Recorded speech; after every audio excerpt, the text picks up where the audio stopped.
안녕하세요. 저는 경기도에 사는 40대 중반 여성입니다. 오늘은 저에게 일어난 정말 기적 같은 일에 관해 이야기해 드릴게요. 들으시는 분들도 이게 진짜인가 싶을 정도의 이야기일 겁니다. 저도 아직 꿈만 같거든요. 이 이야기를 하기 위해서는 제가 살아온 인생사 모두를 다 이야기해야 합니다. 제 인생도 만만치 않게 드라마 같으니 재미있게 들으실 수 있을 거예요. 저는 범죄자입니다. 14살 때 집에서 가출해서 누군가의 물건을 훔친 걸 시작으로 무단으로 누군가의 집에 취식을 하기도 하고 나중에는 소매치기도 하고 온갖 자잘한 범죄들로 점철된 삶을 살아왔어요. 그 때문에 교도소에 들락거리는 인생을 살았고 말입니다. 14살 때 왜 가출을 하게 되었는지부터 이야기해야 할 것 같네요. 저희 아버지는 알코올 중독자였습니다. 그리고 술만 먹으면 저를 포함한 가족들을 때렸죠. 1년 365일 중에 365일 술을 마셨으니 안 맞는 날은 단 하루도 없었다고 보면 되겠네요. 제가 기억하는 아버지는 항상 취해 있었고 항상 술을 마시는 모습이었습니다. 당연히 돈을 벌어 오지도 못했고 아버지와 같이 사는 여자가 벌어오는 돈으로 생활비와 아버지의 술값이 나갔어요. 왜 아버지와 사는 여자라는 표현을 썼냐면 정말 말 그대로 그게 사실이었기 때문입니다. 그 여자는 아버지와 같이 사는 사람이지 제 어머니가 아니었어요. 친어머니는 제가 아주 어릴 때 집을 나갔다고 들었습니다. 저한테도 기억은 없어요. 다만 남기고 간 사진들이 있어서 그 사진들로 얼굴만 알 뿐이죠. 아무튼 제가 집을 나온 날은 추운 이른 봄이었습니다. 그 시기를 정확하게 기억하는 이유가 이제 막 중학생이 됐을 때였는데 교복을 안 사주셨거든요. 학교에 사복을 입고 갔는데 모두가 저만 쳐다보고 담임 선생님도 왜 교복을 입고 오지 않았냐고 나무라더군요. 14살의 어리고 민감한 시기에는 그런 말 모든 게 너무나 상처가 됐습니다. 그래서 그 다음 날부터 학교에 가지 않았어요. 너 왜 학교에 안 가냐? 교복이 없어요. 교복이 없어도 학교는 나가야지, 어? 그러면 중학교도 안 나오겠다는 말이야? 나는 그런 멍청한 자식을 둘 생각 없다. 나가! 학교 가! 당장이라도 저에게 그 크고 두꺼운 손을 다시 날릴 기세로 손을 드는데 그대로 집을 뛰쳐나올 수밖에 없었어요. 저는 그 길로 집을 그냥 나갔습니다. 다시는 그 집으로 돌아오지 않겠다고 생각하면서 말이죠. 그리고 거리를 떠돌다가 저같이 가출한 아이들을 만났어요. 그때는 나같이 불행하고 나같이 부모에게 맞고 나같이 엄마가 없는 그 아이들이 너무 좋았습니다. 세상에 나만 이렇게 불행한 게 아니구나. 나 말고 또 그런 아이들이 많구나 하는 동질감과 또 인생에서 처음 친구를 사귀어 보는 거였거든요. 저는 언제나 친구가 없었으니까요. 하지만 그 친구들은 질적으로 좋은 친구들이 아니었어요. 당연하죠. 어리고 돈이 없는 무리의 아이들이 돈을 구하는 방법이야 좋지 않은 일들 뿐이었고, 그건 대부분이 범법 행위였으니 말입니다. 어느 날 그 무리에서 제일 친하게 지내던 친구 한 명이 저에게 그러더라고요. 연정아, 네가 저 안에 들어가서 현관에 있는 지갑 좀 가지고 와. 내가? 그래, 네가. 우리는 이미 이 거리를 너무 많이 돌아다녀서 사람들이 우리 얼굴 다 안단 말이야. 네가 다녀와. 그러면서 가리켰던 곳이 어느 과일 가게였어요. 그곳 계산대에 크고 두툼한 지갑이 올려져 있었거든요. 지금 생각해 보면 그 아이들은 똑똑했던 것 같아요. 과일 가게 같은 곳은 현금으로 물건을 사고 팔고 많이 하는 곳이고 그곳 사장님의 지갑에는 현금이 많은 게 뻔할 테니까 말이에요. 아, 똑똑한 게 아니라 단연간의 경험으로 알게 된 것일 수도 있겠네요. 저도 그렇게 배워나갔으니 말입니다. 아무튼 그렇게 그 친구의 말대로 처음 남의 지갑에 손을 댔던 기억은 아직도 생생히 납니다. 바로 어제처럼 말이에요. 정말 많이 떨었고 정말 하기 싫었지만 내가 지금 여기서 그걸 하지 않으면 이 무리에서 버림받을 수도 있다는 무서움이 더 컸던 것 같습니다. 그건 정말이지 죽기보다 더 싫었거든요. 그게 바로 저의 첫 범죄였어요. 지갑은 생각보다 쉽게 훔칠 수 있었습니다. 가게는 손님이 아무도 없는 시간대였고 사장님으로 보이는 아저씨는 꾸벅꾸벅 졸고 계셨거든요. 터질 것 같은 심장을 붙잡고 조심스럽게 계산대 위에 지갑을 들고 뒤도 돌아보지 않고 뛰었습니다. 친구들이 제 뒤를 따라 뛰었고 어느 정도 그곳을 벗어난 다음에는 어떤 희열 같은 게 느껴졌던 것 같아요. 내가 어려운 일을 해냈다는 희열과 함께 와, 연정이 진짜 대단해. 우와, 너 진짜 겁이 없다. 우리들 다들 처음부터 이렇게 한 번에 성공 못했어. 이거 봐. 내가 돈 많을 거랬지. 우리 연정이 덕분에 며칠은 잘 먹고 잘 자겠다. 친구들의 엄청난 칭찬과 인정은 저를 들뜨게 했습니다. 살아생전에 그런 칭찬과 인정을 처음 들어봤거든요. 그게 비록 범법이라고 하더라도 그 경험 자체는 너무 짜릿하고 행복했어요. 아, 나도 드디어 누군가에게 쓸모 있는 사람이 되었구나. 인정을 받는구나 하는 생각 말입니다. 그래서 그 다음부터는 친구들이 시키지 않아도 제가 나서서 먼저 했던 것 같아요. 자연스럽게 그 무리에서 제가 제일 많은 범죄를 저질렀어요. 주로 남의 것들을 훔치는 게 대부분이었죠. 주인 없는 집에 들어가 몰래 자고 나오면서 그곳의 금품들을 훔쳐 나오는 등의 큰 범죄들로 이어졌고 말입니다. 기동력이 없었던 탓에 저희가 다닐 수 있는 동네는 한정적이었고 당연히 얼마 가지 않아 경찰에 잡혔어요. 어린 아이들끼리 몰려다니면서 물건이나 지갑을 훔치고 다니고 주인 없는 집에 들어가 먹고 자고 금품까지 훔쳐 나오는 일이 잦아졌던 탓에 저희를 쫓던 경찰이 있었거든요. 몰랐지만 말이죠. 그리고 제가 참 우정이라고 정말 소중한 친구들이라고 여겼던 그들은 전부 자신들은 잘못이 없고 제가 한 일이라고 저에게 모든 죄를 뒤집어 씌웠습니다. 진짜 걔들이 그래요? 다 제가 한 거라고요? 걔들 말이 맞잖아. CCTV에 찍혀 있는 것도 거의 다 너더라고. 당시에는 CCTV가 많지는 않았는데 그나마 찍힌 것들도 거의 다 제 모습이어서 친구들의 말에 신빙성이 있었어요.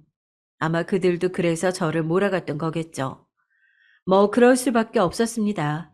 제가 그 의리라고 믿었던 그 친구들의 인정을 받기 위해 스스로 나서서 다 했으니 저만 찍혀 있을 수밖에요.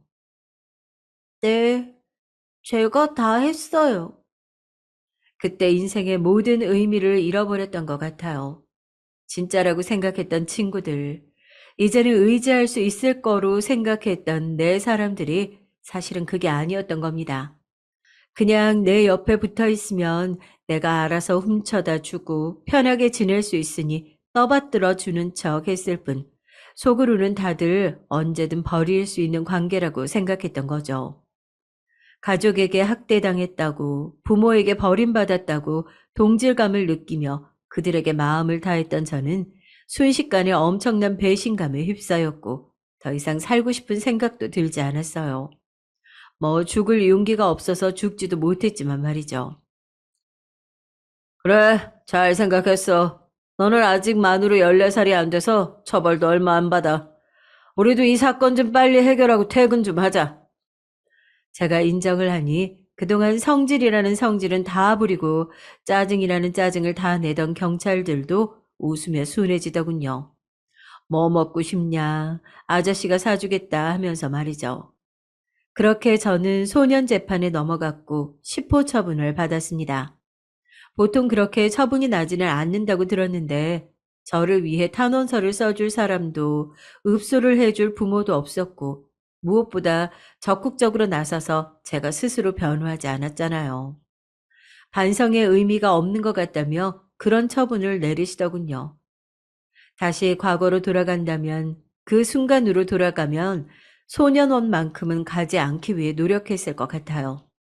반성한다고 다시는 안 그렇겠다고 싹싹 빌면서 말이죠. 소년원에서 제 인생이 정말 나락으로 갔다고 전 생각합니다.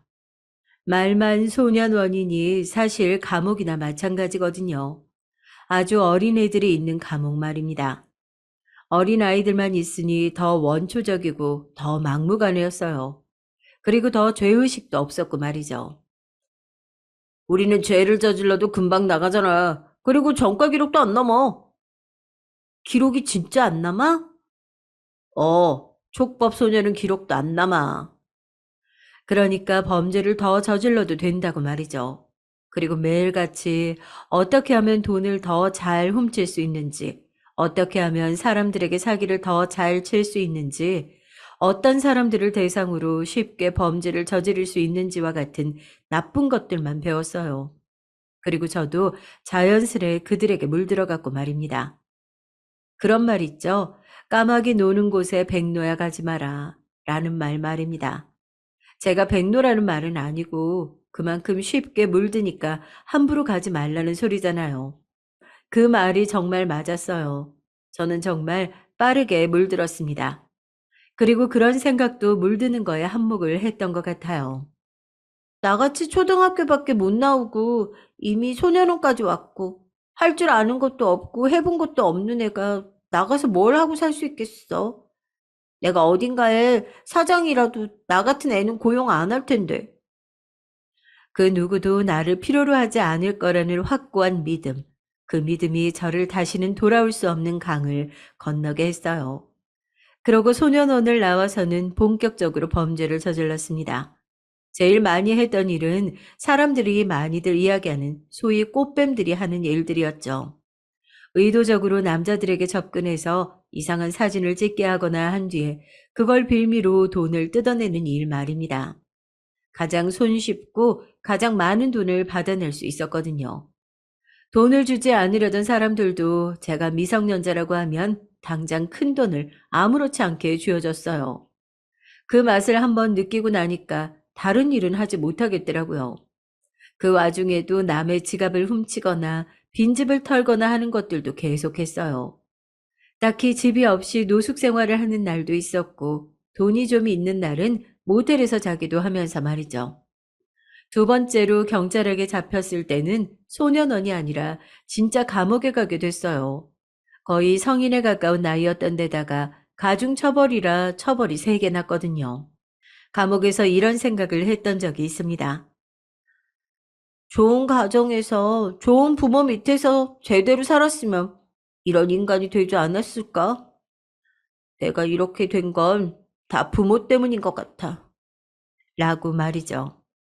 그래서 두 번째 감옥에서 나왔을 때는 아버지를 찾았습니다. 하지만 찾을 방법이 없었어요.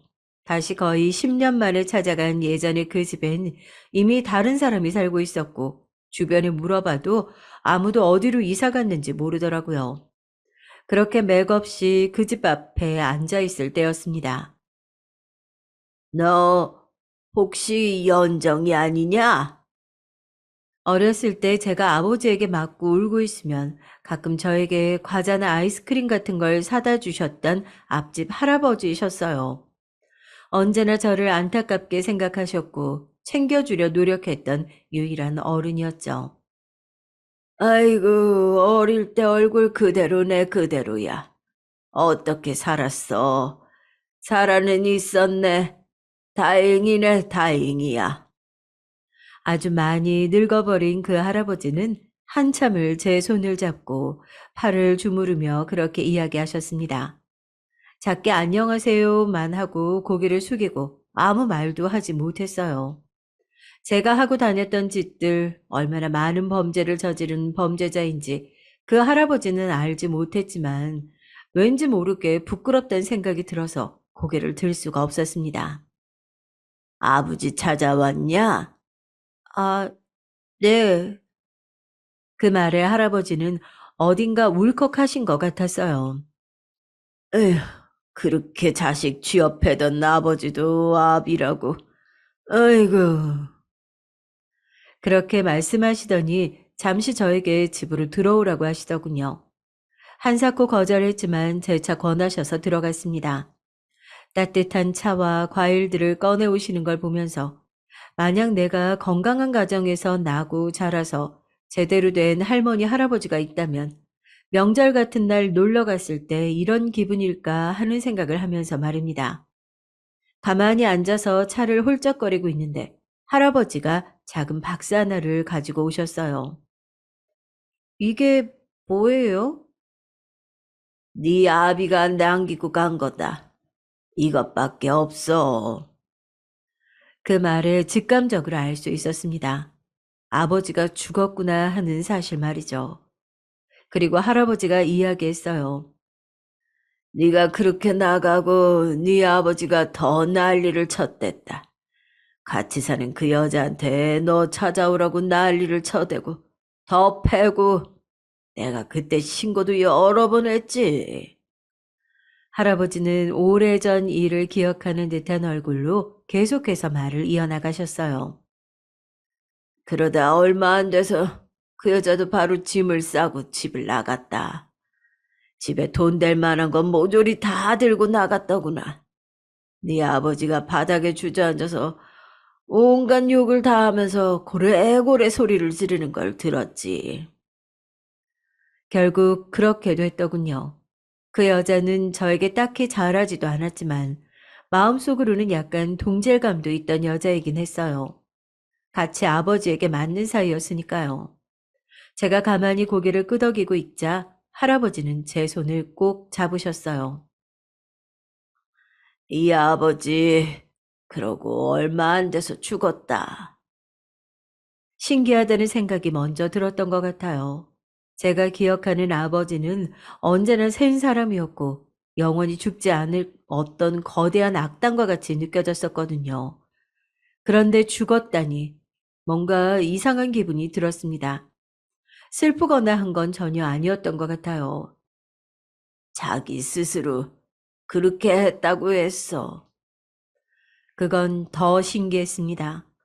절대 죽어도 자기 손으로 자기 목숨을 끊을 것 같은 사람이 아니었거든요. 술만 있으면 언제고 살 수 있는 사람이라고 생각했습니다. 네 그렇게 나가고 며칠을 찾아 헤맸다. 그 어린 게 어디서 추위에 떨다가 확 죽어버린 건 아닌지 몹쓸 짓 당하고 있는 건 아닌지 나도 네 애비가 너를 걱정하는 걸 내 눈으로 보게 될 줄은 몰랐어. 그래도 애비라고. 인제 와서 그런 이야기를 듣는다고 해서 달라질 게 없었습니다. 하지만 더 이상한 기분이 들기는 했던 것 같아요. 아버지가 나를 걱정해? 왜? 이제 때릴 사람이 없어서? 나중에 내가 번 돈으로 술을 마셔야 하는데 그럴 수가 없게 돼서? 온갖 생각이 다 들었던 것 같아요. 할아버지는 그렇게 말하고서는 잠시 저를 안타까운 눈으로 바라보더니 들고 온 작은 상자를 저에게 건네줬습니다. 네 애비가 죽기 며칠 전에 나한테 찾아와서 이걸 주면서 이런 말을 했다. 언젠가 연정이가 오면 어르신이 이것 좀 꼭 전해주세요. 자네가 나보다 더 오래 살 건데 자네가 주면 되지. 나한테 왜 부탁을 하는가? 저는 곧 이곳을 떠나게 될 것 같아서요. 할아버지는 과거를 떠올리시는 듯 눈가가 촉촉해지셨죠. 그때만 하더라도 죽을 생각을 하는지는 몰랐지. 그냥 어디 이사를 가나 보다 했다. 근데 이거 주고 이틀인가 3일 뒤에 죽었다고 하더라. 할아버지 집에서 밥까지 얻어먹고 용돈이라며 쥐어준 10만 원까지 들고 나와서야 길거리에 앉아 그 작은 상자를 열어봤어요. 그곳에는 편지와 통장 하나, 그리고 사진 몇 장이 들어있었습니다. 편지 내용은 이랬어요. 언젠가 네가 시집가면 주려고 한 푼 두 푼 모은 돈이다. 이걸로 교복도 사 입고 먹고 싶은 것도 먹고 해라. 이 애비는 이제 그만 살란다. 편지 같지도 않은 짧은 내용이었습니다. 하지만 그 성격이 다 느껴졌어요. 거기 앉아서 아버지의 인생을 생각했습니다. 아버지는 가난한 집 아들로 태어나 젊은 시절에는 공사판에서 돈을 벌었다고 했어요. 그러다 현장의 직원과 싸움이 붙었고 원래 욱하는 성격이었던 사람이라 그곳에서 주먹을 날린 이후로는 그 어느 곳에서도 자신을 받아주지 않았다고 했습니다. 술만 마시면 했던 이야기라 거의 외울 지경이었죠. 그 뒤로 술만 마시다 어느 날은 제 친어머니가 이러다 굶어 죽는다고 나가서 무슨 일이라도 하라는 말에 처음으로 친어머니의 뺨을 때렸다고 하더라고요. 처음에야 어려웠지 그 다음부터는 술만 마시면 친어머니에게 손을 댔고 결국 버티다 못해 집을 나갔다고 말입니다. 친어머니도 가족 없이 막막한 삶을 살고 있던 사람이라 너를 버리고 간 것 같다고 저에게 늘 이야기해 주곤 했어요. 여러 번 통장에는 100만 원 남짓한 돈이 들어 있었습니다. 그냥 웃음이 났어요.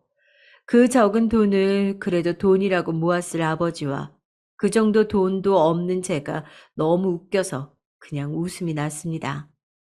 그렇게 한참을 웃다가 박스에 든 사진을 꺼내봤어요. 몇 장 없다던 저와 친엄마가 함께 찍은 사진이었어요. 이건 왜 넣어놨대? 아무리 아버지에게 맞았어도 그게 아무리 힘들었어도 이제 대여섯 살밖에 되지 않은 어린 딸을 버리고 가면서 눈에 한 번 밟히지 않았을까. 자기가 그러고 나가면 내가 어떻게 살지 뻔히 알면서 어떻게 자기 자식을 버리고 나갈 수 있었을까. 그리고 14살이 되는 동안 어떻게 한 번도 찾아오지 않았을까. 난 아버지보다 어떨 땐 그 여자가 더 미워. 언젠가 한번 술을 마시고 친구에게 그런 이야기를 했던 기억이 납니다.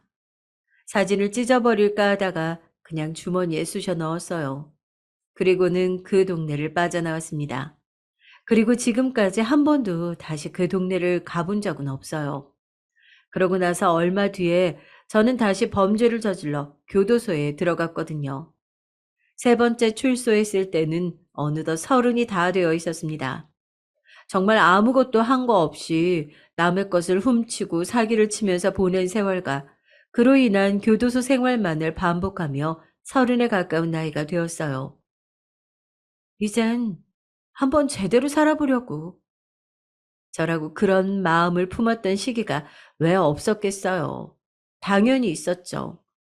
하지만 세상은 그리 호락호락하지 않았습니다. 사람들은 제가 초등학교밖에 졸업하지 않았다는 이유로 남들보다 훨씬 적은 돈을 줬어요. 몸을 쓰는 일에 학벌이 뭐가 중요한 건지 설거지 하는데도 고등학교를 나온 언니보다 제 월급이 적었습니다. 처음에는 부당하다 생각했던 적도 있지만 시간이 지나면서 저도 세뇌를 당한 건지 그게 당연하다고 생각하게 된 것 같아요. 당연히 월급을 떼이는 경우도 종종 있었고 그럴 때 따지고 들면 그냥 잘렸습니다.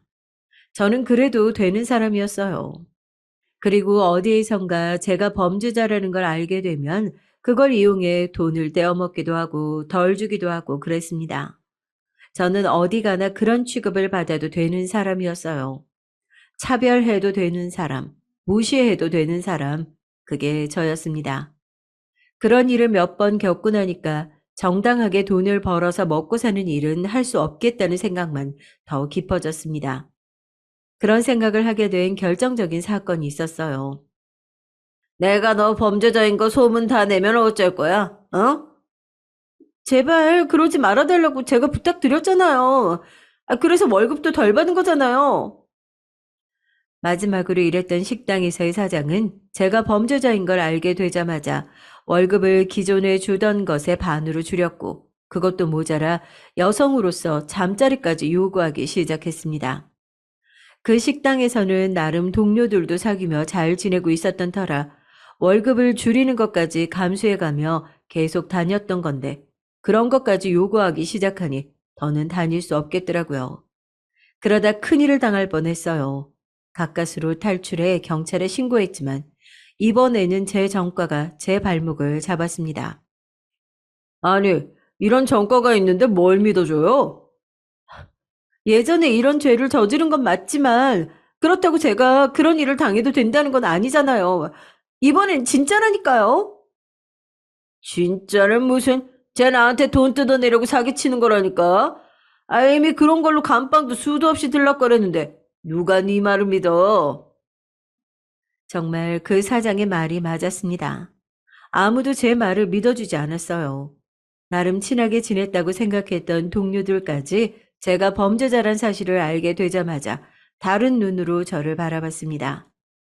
저는, 나는 제대로 살 수 없는 사람이 됐구나. 그때 확신을 가졌던 것 같아요. 그렇게 또다시 세상에 버림받은 채 그야말로 막 살았습니다. 닥치는 대로 훔치고 닥치는 대로 사기를 쳐가면서 말이죠. 다시 감방에 갔다가 나오면 노숙하고 다시 감방에 들어가고 그 삶이 반복됐죠. 그렇게 저는 지금의 나이가 되었습니다. 이제 곧 있으면 50이 다 되어 가네요. 가족도 제대로 된 친구도 집도 절도 그 무엇도 없는 삶. 그게 바로 저였습니다. 저는 술을 마시기 시작했어요. 아버지가 왜 술을 마셨는지 완전히 이해하게 됐습니다. 죽을 용기도 없고 이 암울한 현실은 버틸 수가 없고 그걸 이겨낼 유일한 길이나 마찬가지였죠. 돈만 생기면 술을 사 마셨던 것 같습니다. 그러다 또 남의 지갑에 손을 댔고 다시 감방에 들어가게 됐어요. 이번에는 짧기는 했습니다. 여기 생활이 아주 익숙해 보입니다. 지금이 7번째인가, 8번째인가. 생각이 안 나네. 나가면 제대로 살아보고 싶다. 이런 생각 안 들어요? 여기 너무 힘들어서 다시 안 오고 싶을 것 같은데. 그게 쉬운 줄 알아? 우리 같은 범죄자는 나가도 감옥이야. 다들 손가락질하고 색안경 끼고 바라보고 일도 제대로 안 주고 우리가 나가서 제대로 사는 방법은 없어. 그러면 선택은 두 가지 중 하나야. 죽거나 다시 들어오거나. 제 앞에 절망하는 표정을 짓는 어린 여자 죄수를 보면서 그 아이의 미래가 보였습니다. 바로 저 같은 인생 말입니다. 그때 집을 나오지 않고 아버지에게 맞아가며 중학교를 졸업하고 고등학교를 졸업했으면 지금보다 나았을까? 맞아가며 붙어 있는 게 그래도 나았을까 하는 생각을 많이 했던 것 같아요. 그래도 그런 가족이나마 있는 게 나았을까 하는 생각을 하면서 말입니다. 이번에 나가도 똑같이 사실 겁니까? 나? 아니, 이번엔 다르게 살아보려고. 안 된다면서요. 그래도 한번 해보게. 응원하겠습니다. 그 말을 듣고는 작게 웃었어요. 대체 뭘 응원하는지나 알고 응원하겠다는 건지 싶은 생각이 들어서 말입니다. 전 이번에 나가면 죽을 생각이었거든요. 아버지가 죽음을 선택했을 때 심정이 이런 심정이었을까 하는 생각이 들었어요. 나이가 40이 넘고 50이 다 되어 가다 보니 그런 생각이 들더라고요. 어느새 제 나이가 그때의 아버지보다 더 들어있으니 말입니다. 어떻게 죽을지 생각했어요. 뉴스에 보니까 높은 곳에서 떨어져서 죽으면 치우는 분들이 굉장히 고생한다는 이야기를 들었던 것 같고, 강에 빠져 죽으면 경찰분들이 고생하신다는 이야기를 들었던 것 같아요. 최대한 남들에게 피해를 주지 않고 죽고 싶었어요. 여태 남들에게 피해만 주는 삶을 살아왔으니 죽는 것만큼은 그러고 싶지 않았거든요. 그러다 문득 뉴스에서 산에서 동사하는 사람들에 대한 뉴스를 봤어요. 겨울산은 위험하니 함부로 올라가서는 안 되고 또 누군가 신고하지 않으면 발견도 어려우니 더 조심해야 한다고 말입니다. 나는 누가 신고해줄 사람도 없고 요즘 날도 추우니 가능하겠다라는 생각이 들었어요. 그래서 나가면 산세가 험한 산부터 찾아봐야겠다라는 생각을 하며 하루하루 시간을 보내고 있었습니다. 그러던 어느 날이었어요. 2547번 면회. 순간 번호를 잘못 들었나 했습니다. 2547번 면회라니까. 저요? 저한테 면회 올 사람이 누가 있다고. 면회 신청해왔으니까 나가봐. 그동안 수없이 교도소를 들락거렸지만 누군가 면회를 온 적은 처음이었기 때문에 누군지 감도 잡히지 않았죠. 그래서 잘못 신청했나 보다 생각했습니다. 그러면서도 기분이 좋더라고요.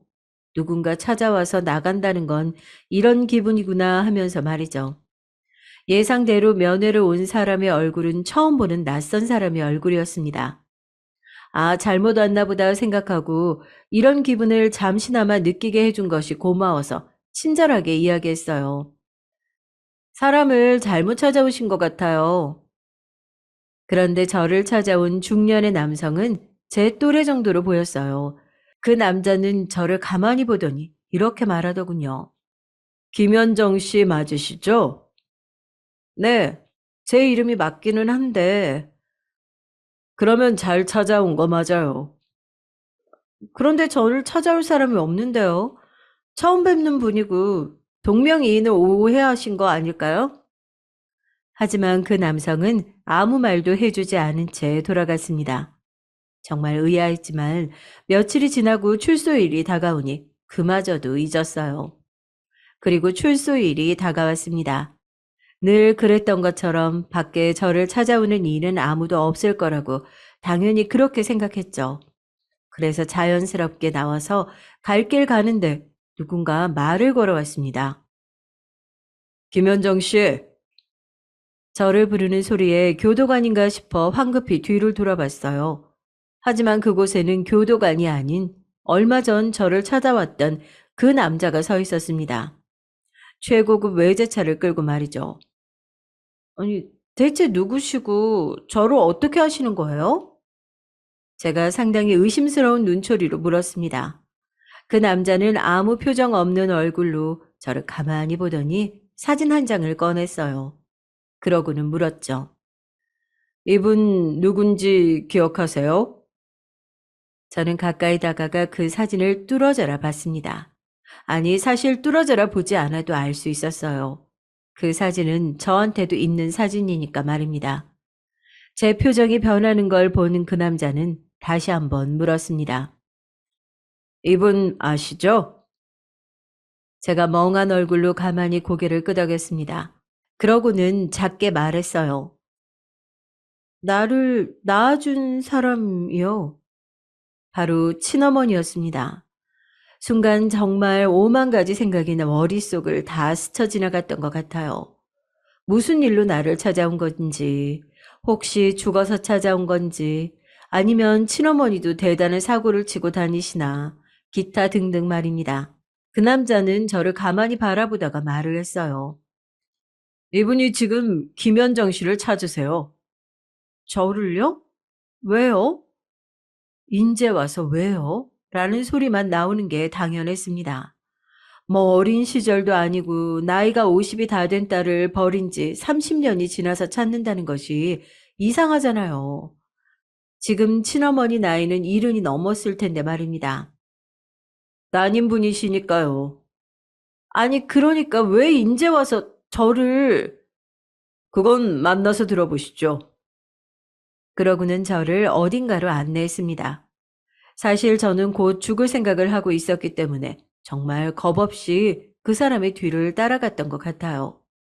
그리고 도착한 곳은 사람이 아무도 없는 한적한 카페였어요. 한 1시간쯤 기다렸을까? 밖에서 누군가 오는 듯한 인기척이 들려 고개를 빼고 바라봤습니다. 엄청나게 비싸 보이는 차 한 대가 들어왔고 먼저 경호원으로 보이는 사람들이 내려서 뒷좌석의 문을 열었어요. 그리고 뒷좌석에서 누군가 내렸습니다. 노인이었어요. 여자였고요. 그리고 한눈에 알아봤습니다. 저의 친어머니라는 사실 말입니다. 그분도 저도 한동안 아무 말도 하지 못하고 서로를 바라봤어요. 정말 머릿속으로 오만 가지 생각이 다 들었던 것 같습니다. 이게 꿈인지 현실인지부터 왜 인제 와서 나를 찾는 건지, 혹시 사기 같은 건지, 혹시 뭐 어디가 아파서 장기 같은 게 필요한 건지 그런 생각도 했다니까요. 하지만 그 전에 앞서 가장 궁금한 건 어떻게 이런 모습으로 제 앞에 나타났는지 하는 거였어요. 누가 봐도 굉장한 부잣집 사모님 같이 보였거든요. 검사 같은 건 따로 안 해봐도 되겠네. 연정이 맞네. 우리 연정이. 어머니는 그렇게 말하시고는 한참을 우셨어요. 저는 다가가서 달래거나 할 생각도 하지 못했습니다. 솔직히 그냥 뭐라고 해야 하지? TV 속 장면을 보는 것처럼 제 일이 아닌 것 같은 느낌이 들었거든요. 그러게요. 어머님이 주신 그 어머님 젊은 시절 사진이랑 똑같이 생기셨네요. 저를 보러 오고 또 여기까지 데려온 그 남자는 어머니를 향해 어머니라고 부르더라고요. 아, 내 배다른 동생이구나 하는 생각이 들었습니다. 그러고 다시 보니 어딘가 제 얼굴과 비슷하다는 생각이 들기도 했어요. 미안하다. 미안해, 연정아. 이제와 찾아서 미안하고, 여태 이렇게 힘들게 살게 해서 미안하고, 그때 너를 두고 나온 게 제일 미안하다. 저는 아무렇지 않은 얼굴로 물었습니다. 이제 와서 찾으신 이유는 뭐예요? 뭐 어디 아프세요? 장기 같은 거 필요하세요? 저의 그 말에 친어머니는 더 울었고 그 중년의 남자는 저를 살짝 노려봤던 것 같아요. 그런데 여러분이 생각해도 저 같은 반응 나오는 게 당연하지 않나요? 30년 동안 찾지 않았던 딸을 찾는 거 말입니다. 그리고 그렇게 부자면서 말이죠. 어머니는 한참을 우시더니 그간의 사연을 이야기하기 시작했어요. 장기 같은 건 필요 없다면서 말이죠. 어머니는 그렇게 가출을 해서 한동안은 여기저기 숙소가 있는 식당이나 일자리들을 전전하며 돈을 벌었다고 합니다. 빨리 돈을 벌어서 저를 데리고 올 생각밖에 없으셨다고 말이죠. 하지만 상황이 여의치 않았다고 하더군요. 그러다 자신을 위해주는 사람을 만나 재혼을 했다고요. 그 사람에게도 수십 번은 더 이야기했었다. 여유가 되면 너부터 찾으러 오겠다고. 그런데 그때는 우리도 가난했어. 그렇게 아이를 가지게 되어 아이를 낳고 그게 저를 데리러 왔던 그 남자라고 했습니다. 제 동생이라면서 말이죠.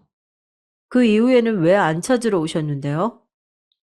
사는 게 바쁘고 나 먹고 살기도 힘들었다는 말이면 핑계로 들리겠지만 진짜로 그랬다. 한동안은 인생이 너무 힘드니까 너를 잊었던 시간도 있기는 했었어. 차라리 그렇게 솔직하게 말해주니 좋더라고요. 뭐 잊지 않았다, 늘 생각했다. 이런 식의 거짓말은 믿기지도 않았을 테고 말이죠. 그리고 십몇 년 전에 남편이 하는 사업이 크게 성공하고 나니까 너부터 생각나더라. 너를 찾아서 내가 여태 못한 애미 노릇 해줘야겠다. 그렇게 너를 찾기 시작했는데 찾을 수가 없었어. 그랬겠죠. 10여 년 전 제가 교도소에 있을 때였으니 말입니다. 나와 있다고 하더라도 거리를 전전하며 노숙자처럼 살고 있었을 때였으니 말이죠. 죽었으면 시신이라도 수습해야 할 것 같아서 백방으로 찾아다녔는데 도저히 찾을 수가 없더구나.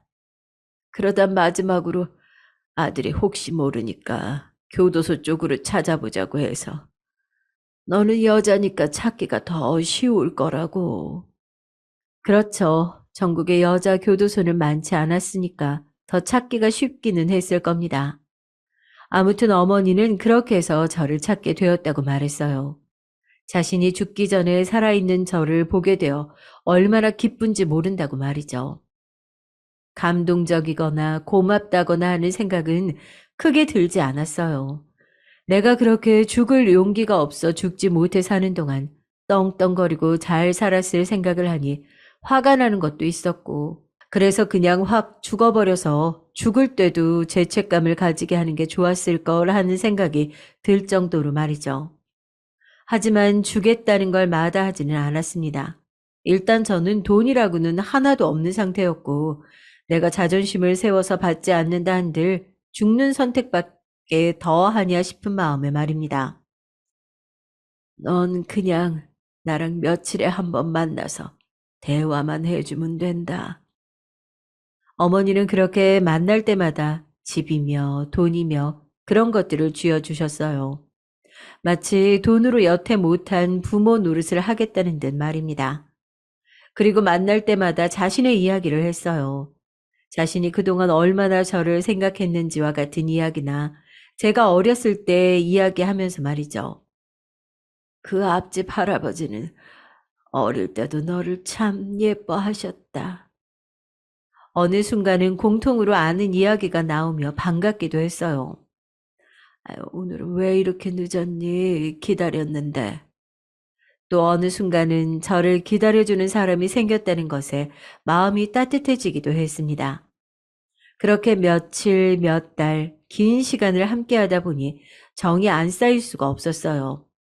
피가 물보다 진하다는 말이 왜 있겠어요. 이러나 저러나 그녀는 제 친엄마였습니다. 이야기하면서 공감하기도 하고 울기도 하고 웃기도 하는 나날들이 지속됐죠. 하지만 어느 날은 울컥울컥 뭔가가 솟아오르기도 했어요. 그런 날이면 아무 말도 듣지 않는 얼굴로 무표정하게 앉아 있었고요. 어머니는 그런 제 모습을 보면서도 이런 이야기 저런 이야기를 하는 걸 멈추지 않으셨어요. 그러던 중 한 번은 제가 버럭 소리를 질렀습니다. 다 늙어 죽기 전에 자기 죄책감 씻겠다고 찾아온 거잖아. 난 용서 안 해. 그리고 돌아서서 나가는데 누군가 저를 잡더군요. 그는 제 동생이라는 그 남자였습니다. 몇 번의 대화를 나눠보지 않은 그 동생이요. 어머니한테 너무 그러지 마세요. 당신이 나한테 그런 말을 할 자격이 어딨어. 다 누리고 산 주제에. 당연히 저도 어머니도 그럴 자격 없는 거 알고 있습니다. 하지만 그래도 그러지 말아주세요. 어머니, 정말 곧 돌아가세요. 그 말에 제가 그 자리에서 굳었습니다. 알고 봤더니 어머니는 최근에 정말 시한부 판정을 받으셨다고 하더군요. 유방암이라고 했습니다. 그런데 전이가 이미 다 되어서 손을 쓸 방법도 없다고 말이죠. 무슨 눈물인지 모를 눈물이 났습니다. 슬퍼서도 아니었어요. 굳이 따지자면 또 혼자가 되는 것에 대한 슬픔이었던 것 같네요. 그때 생각했습니다. 아, 나는 지금 저 여자를 어머니로 생각하고 받아들이고 또 외로움을 달래오고 있었구나. 나도 저 여자와의 만남을 계속 기다리고 있었구나 하는 걸 말이죠. 그 이후로는 뭔가 속에서 울컥하고 올라와도 화를 내지 않았고 이야기도 다 들어주고 잘 지냈던 것 같아요. 물론 완전히 용서를 한 건 아니었지만 죽어가는 사람 앞에서 그래도 나는 당신이 미워라고 외칠 만큼의 모진 성격도 아니었으니까 말입니다. 그렇게 저와 어머니는 1년이 넘는 세월 동안 잘 지냈습니다. 그간 저에게 못해줬던 것들이나 앞으로 해주고 싶은 것들을 원 없이 다 하셨어요. 집도 사주고 차도 사주고 좋은 옷, 가방, 구두들에 멀리는 아니었지만 여행도 함께 다녀왔고 말이죠. 그리고 돌아가시면서는 유언장을 따로 남겨 저에게 큰 유산도 물려주셨습니다. 물론 여유로워진 생활 덕에 마음이 여유로워진 덕도 있을 거예요. 어머니에 대한 마음이 누그러진 건 말입니다. 하지만 그건 어쩔 수 없는 부분이에요. 제 인생 이야기를 다 들어오셔서 아시겠지만 저는 없어서 없음으로 불행한 삶을 너무 오래 살아왔잖아요. 그러니 지금이 얼마나 행복한 것들을 가지고 있는 건지 너무 잘 알고 있습니다. 어머니의 남편분, 그러니까 저에게 굳이 따지자면 새 아버지가 되시는 분은 그간 딱 3번 정도 뵀어요. 딱히 뵐 일도 없고 서로 그다지 좋아하지도 않았고 말이죠. 대신 그 동생이라는 남자는 자주 봤습니다. 늘 어머니를 모시고 왔으니까 말이죠. 어머니가 돌아가시고 이런 이야기를 나눈 적은 있어요. 이제 앞으로 별일 없겠죠. 무소식이 희소식이죠, 뭐.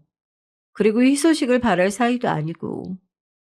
그냥 어머니가 주신 것들 잘 지키고 누리시면서 사세요. 그것도 엄한 일 하시다가 날리지 마시고. 아무래도 제 화려한 과거 때문에 이 재산을 다 날리고 다시 돈을 요구할까봐 그게 걱정인 것 같더라고요. 그런 일 없게 할 테니 걱정하지 말라는 말을 마지막으로 연락도 하지 않고 얼굴도 보지 않았습니다. 그럴 사이는 아니잖아요. 다 늙어서 누나랑 동생 이런 거 뭐가 정이 생기고 의미가 있겠나요? 저는 그저 이제 평생 먹고 살 걱정이 없고 또 추위에 떨지 않아도 되는 삶을 사는 것만으로도 충분히 만족하고 있습니다. 죽기로 했던 사람이 이렇게 편안하게 살아갈 수 있게 됐으니 말입니다. 그리고 얼마 전에 아버지의 유골을 좋은 곳으로 옮겨드렸어요. 그걸로 할 도리는 다 했다고 생각합니다. 저는 조만간 해외여행을 가볼 생각이에요. 제가 전과가 있어서 비자 발급이 안 되는 나라가 많을 거라고 하더라고요. 그래서 일본 여행을 가볼까 생각 중입니다. 제 생애 첫 해외여행이겠네요. 그렇게 저는 하나 둘 못 해본 것들을 하면서 남은 생을 보내볼까 해요. 험하게 살아온 덕에 누군가를 믿고 의지한다는 것 자체에 대한 불신이 너무 커서 지금이라도 누군가를 만나보는 게 어떻겠냐는 말도 듣지 않았습니다. 사람에 대해 한 번 생긴 그 불신은 여유로워져도 도저히 고쳐지지 않더라고요. 아마 죽을 때까지 사람은 못 믿을 것 같긴 해요. 세월이 많이 흘러서 돌이켜보면 지난날의 제 모든 역경이 꿈 같기도 합니다. 고장 몇 년 편하게 지냈다고 그런 생각이 드는 건지 모르겠어요. 인간의 적응력이라는 게 참 놀라운 것 같습니다. 그렇게 힘들었던 게 언제였나 싶은가 보면 말이죠. 아, 어머니의 유서 이야기를 안 했네요. 이제 사연을 마무리해야 될 것 같은데 어머니의 유서를 여기다 그대로 써드릴게요. 나는 연정이 네가 어떤 모습으로 지내도 좋으니 살아만 있어 달라는 기도를 얼마나 많이 했는지 모른다. 나에게 죄를 씻을 기회를 달라고 말이야. 처음에 너를 찾을 때는 금방 찾을 수 있을 줄 알았는데 그게 한 해, 두 해 지나고 10년이 넘어가면서는 정말 죽었을지도 모른다고 생각했었거든. 너를 교도소에서 찾아보자는 아들의 말을 들었을 때 반가웠어. 거기라도 기회가 있다고 생각했으니 말이다. 그리고 정말로 너를 거기서 찾았다고 했을 때는 너무 슬펐고 미안했다. 그렇게 예쁘고 맑고 착하던 아이가 어떤 풍파를 겪고 거기까지 갔을지가 너무 한눈에 그려졌거든. 너의 그 고달픈 인생과 힘들었을 지난 날을 생각하니 내가 지금까지 편히 마시고 자고 먹었던 게 너무 죄스러워서 견딜 수가 없더구나. 너를 만나는 모든 순간이 행복하면서 괴로웠다. 너를 보는 건 너무 행복하지만 너를 그렇게 만든 게 나라는 걸, 이렇게 착하고 예쁜 아이를 이렇게 살게 만든 건 나라는 걸 계속 깨닫게 되는 과정이었으니까 말이다. 내가 남긴 유산으로 부디 오래오래 행복하게 여태 하고 싶었던 것들 다 해보고 좋은 곳에 가고 좋은 걸 먹고 누리면서 살았으면 좋겠구나. 그래도 내 죄가 씻기지는 않겠지만 말이다. 너무 미안하고 너무 고맙다. 그리고 이 말을 한 번도 못 해본 것 같구나. 사랑한다, 내 딸. 정말 처음으로 어머니를 생각하며 울었던 것 같아요. 그냥 이 하늘 아래 나를 사랑해주는 사람이 있었구나. 그리고 이제는 없다고 하는 생각에 말입니다. 다시 혼자가 된 것 같은 기분에 그게 가장 슬펐습니다. 하고 싶은 거 하고 먹고 싶은 거 먹고 누릴 거 다 누리면서 그러면서 저는 조금 다른 삶을 살아보려고 합니다. 어렵게 살았고 힘들고 상황이 그래서 비뚤어져 나가는 아이들이 많잖아요.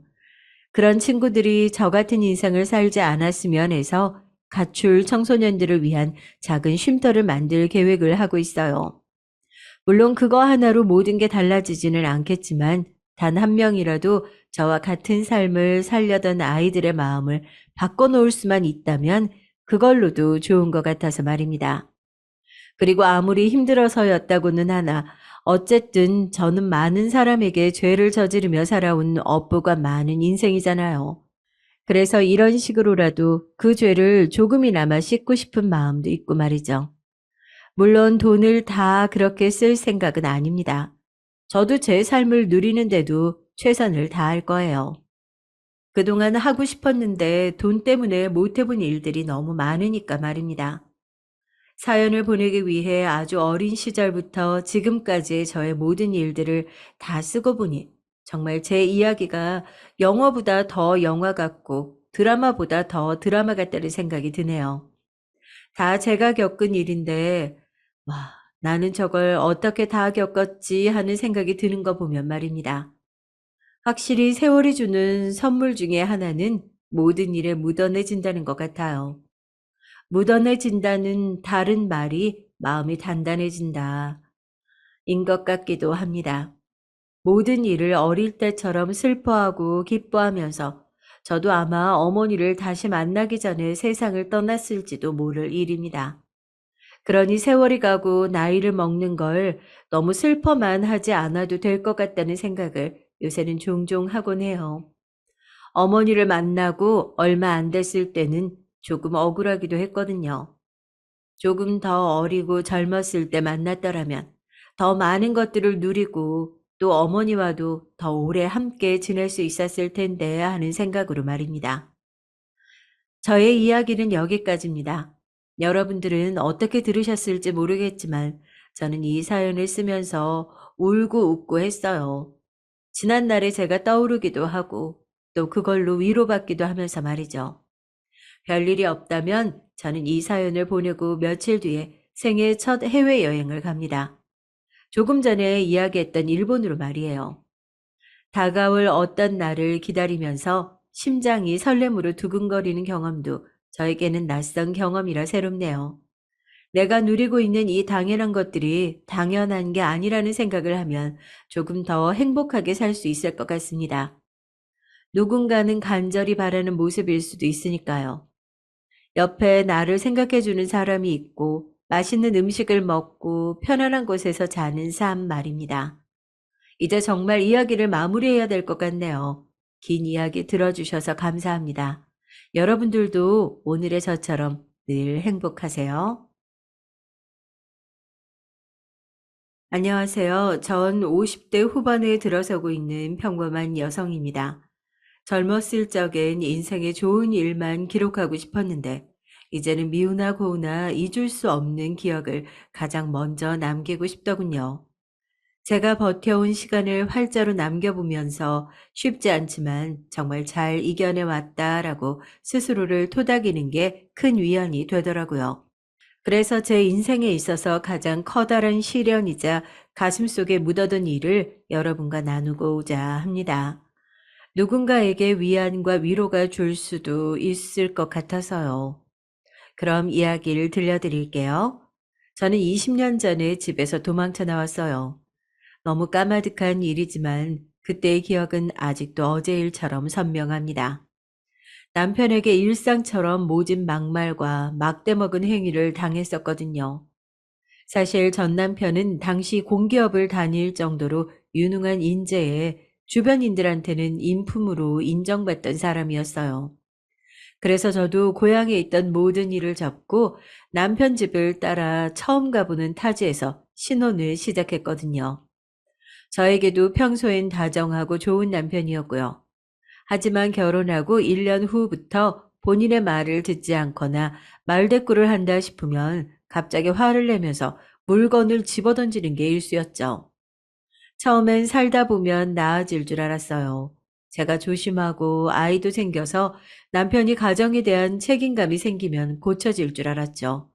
하지만 점점 갈수록 상황은 심각해졌고 물건을 던지는 것에서 저를 때리는 걸로 바뀌어 가더라고요. 한 번은 너무 힘들어서 이유를 물어봤어요.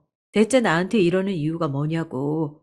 왜 함께 사는 사람한테 이렇게 짐승처럼 발길질을 해야 되는 거냐고. 그랬더니 본인이 밖에서 돈을 벌어오고 아빠 노릇도 다 하는데 그럼 스트레스를 어디서 어떻게 푸느냐고 되묻더군요. 뭐라고? 그래서 날 때린다는 거야? 샌드백 같은 게 필요해서? 그래. 뭐가 문제야? 내가 내 마누라 때린다는데. 그리고 맞는 거 그거 몇 번 참으면 자기도 진정하고 사과하는데 뭐가 그렇게 억울하고 잘못됐어? 뭐라고? 당신 사람이야? 심지어 자기한텐 잘못이 없다며 이렇게 덧붙이는데 어이가 없었죠. 처음 만났을 땐 그 누구보다 친절하고 선하던 사람이었는데 왜 이렇게 변했을까 싶었어요. 하지만 그 당시 미련하던 저는 어떻게든 남편을 이해해 보려고 했죠. 내가 바뀌는 것밖에 선택지가 없었거든요.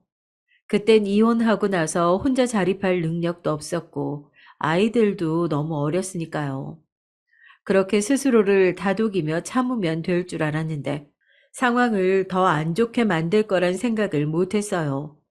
아이들이 자라는 내내 저는 육아와 남편으로 인해 지쳐갔고 하루하루 도망치고 싶은 걸 참아가며 버텨야 했죠. 그러는 게 당연한 것처럼 말입니다. 저와 남편 사이엔 아들 하나와 딸 하나가 있었어요. 저와 남편이 싸우는 걸 보며 커서 그런지 아이들은 늘 투정이 많고 예민했죠. 가뜩이나 위태롭던 저에겐 가족 모두가 짐처럼 느껴졌습니다. 하지만 제 핏줄인지라 차마 모질게 떠날 수 없으니 밤마다 어린 아이들을 붙잡고 참 많이 울었던 것 같아요. 그러다 하루는 남편이 회사에서 예정돼 있던 승진이 취소된 채 돌아왔습니다. 오랫동안 기다린 승진 자리였는데 실망이 컸던 건지 집에 들어올 때부터 이미 문을 부술 듯이 들어오더라고요. 전까지는 아이들에게만은 화 한 번 낸 적 없던 남편이었거든요. 그런데 그날은 화가 머리끝까지 차있던 상태로 와서 유독 신경질적인 거예요. 저는 혹여나 심기를 건들까 싶어 조심스럽게 저녁 준비를 했죠. 제가 바쁘게 움직이면서 신경을 못 써주니 아들이 심심했던 건지 남편에게 달라붙으려고 했죠. 평소 같으면 적당히 대꾸하고 피했을 남편이지만 이날은 거칠게 아이를 떨어뜨리려고 하더라고요. 그런데 아이가 화가 난 건지 남편 다리를 물었고 남편은 이성을 잃고서 아이를 제 쪽으로 들어 던져버렸어요. 그 순간 아이를 받아내느라 끓고 있던 냄비를 쏟았고 저는 팔에 아이는 다리에 큰 화상을 입게 됐습니다. 그렇게 크게 다쳤는데도 그 모습을 다 봤으면서도 남편은 아무 말 없이 방으로 들어가 버리더라고요. 저는 다친 팔로 아들을 업고 병원으로 무작정 달려갔습니다. 그 추운 겨울날 맨발로 병원을 찾아 뛰어들어갔던 기억을 떠올리면 아직도 그 너덜거리던 팔이 생각나 마음이 저릿하네요. 그 날은 다시는 기억하고 싶지 않았어요. 엄마가 미안해. 엄마가 하염없이 그 말을 반복하며 달렸던 것 같아요. 아이가 이렇게 된 게 모두 내 탓인 것 같으니까. 그러던 그날 저녁 아이가 입원을 하자 남편이 찾아와 울면서 아이에게 사과를 하더군요. 자기가 잠시 미쳤던 것 같다고 다시는 다치게 하지 않겠다 약속하며 눈물을 흘리는데 그 와중에 저는 안중에도 없더라고요. 아들이 치료하고 나올 동안 걱정하는 마음으로 지켜보느라 신경 쓰지도 못했던 팔에선 진물이 뚝뚝 떨어지고 있었는데 말이죠. 남편과 내 팔을 번갈아 보다가 생각했어요. 아, 이제 그만해야겠다. 몸 아픈 건 괜찮지만 저 사람을 보고 있는 내 마음이 다 짓이겨져 타버릴 것 같으니까. 그리고 제 아이들도 지켜야 했어요. 저 사람과 살면 내 몸도 마음도 찢겨버릴 테지만 그보다 아이들 역시 안전을 보장받을 수 없었습니다.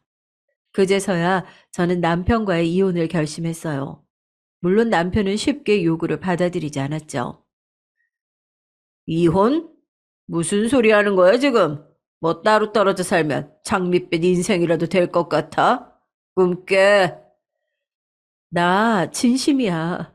더 이상은 이렇게 못 살아. 당신이랑 같이 있는 1분 1초 숨이 턱턱 막혀와. 당신이 무섭고 이러고 사는 것도 징글징글해. 그러니까 이혼해줘. 야, 너 도대체 왜 그러냐? 뭐 잘못 먹었어? 막말로 애들은 어떡할 건데? 식당 일이라도 하게? 참나, 애 엄마가 애 생각은 안 하고. 그러니 네가 나한테 맨날 맞고 사는 거야. 사회적 체면도 있고 아이들도 있으니까 처음엔 어이없이 웃어 넘겼지만 제가 진심이라는 걸 알고서는 그때부턴 강압적으로 저를 입막음 시키더군요. 제가 굴하지 않고 계속해서 이야기를 꺼낼 때마다 더 큰 물리적인 행위로 이어졌고, 전 맞으면서도 제발 헤어져 달라고 애원했어요. 이 집에서 벗어나지 않으면 이제 정말 미쳐버릴 것 같았으니까요. 그러자 오히려 남편은 저를 방에 가둬두고 내보내지 않았습니다. 그때마다 저는 더 크게 저항했고요. 그렇게 여느 때와 같이 남편과 싸우던 날, 아이들이 방에서 뛰쳐나오더니 저에게 매달리며 가지 말라고 울더라고요. 아마도 제가 나가고 싶다고 소리치는 걸 들은 것 같아요. 엉엉 우는 아이들 눈물을 닦아주니 저도 조금이나마 이성을 되찾을 수 있었습니다. 그래서 이 아이들이 학교를 갈 때까지만 어떻게든 참자는 마음으로 죽은 사람처럼 지냈어요. 몸은 움직이지만 마음은 시들어버린 채로. 그때 저는 정말이지 산송장 같았습니다. 어떤 날엔 문득 깨어보니 제가 앞치마를 하고선 동네 놀이터 그네에 앉아 있더군요.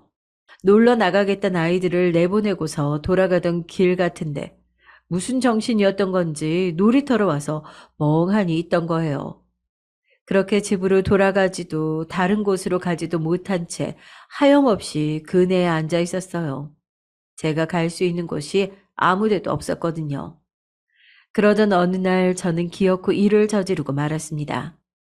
죽어라 이혼은 안 해주면서 온갖 나쁜 짓은 다 하고 다니는 남편, 그걸 참아야만 하는 나. 내 인생이 너무 불쌍해 견딜 수가 없었어요. 당시 남편에겐 상간녀가 한 명 있었는데 모른 척하며 살고 있다가 어느 날 그 상간녀가 절 찾아왔습니다. 아, 오빠가 말한 사람이 당신이구나? 아줌마. 편의상 아줌마라고 부를게요. 제가 아줌마 어떻게 사는지 오빠한테 다 들었거든요. 아줌마, 이제 오빠 좀 놔주시면 안 돼요? 저랑 오빠랑 결혼하고 싶단 말이에요. 근데 아줌마가 자꾸 방해가 되네? 순간 기가 막혀 웃음밖에 나오지 않더군요. 얼마나 내가 만만했으면 이제 이 인간이 자기 상간녀까지 내 집에 찾아와 이런 말까지 했을까. 그래서 전 처음으로 맞섰습니다. 이혼은 내가 하고 싶다고. 그 인간이 안 해주는 거라 목구멍에서 피가 터질 것처럼 고래고래 소리를 질렀어요. 당장 내 집에서 나가! 꺼지라고! 이 여자가 미쳤나? 아, 진짜 어디서 감히! 너야말로 가정 있는 남자 만나는 차원한 게 어디서 감히! 네가 미친 거지. 안 나가면 경찰에 신고 넣을 거야. 남편에겐 내지 못했던 화를 거의 이 여자한테 풀었던 것 같아요.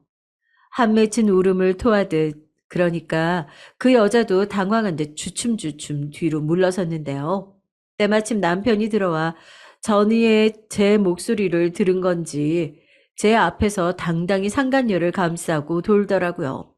이 여자 건드리지 말라고. 그러면서 제게 또 물리적인 행위를 행사하는데 정말 죽구만 싶었습니다.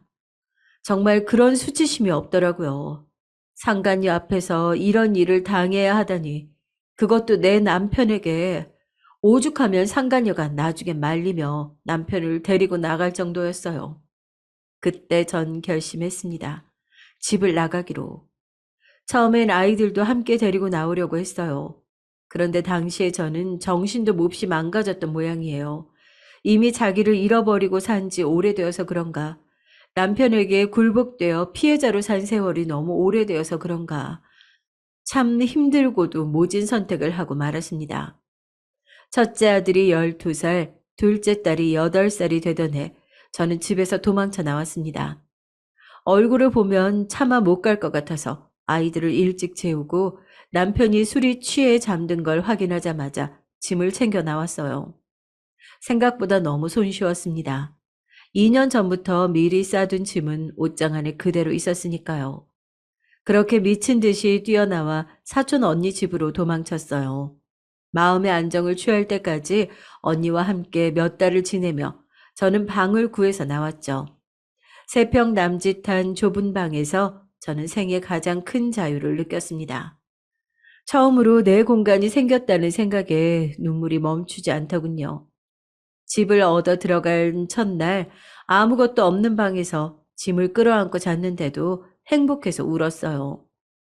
그렇게 30대 후반에야 작은 방 한 칸에서 시작한 날들이 흐르고 흘렀습니다.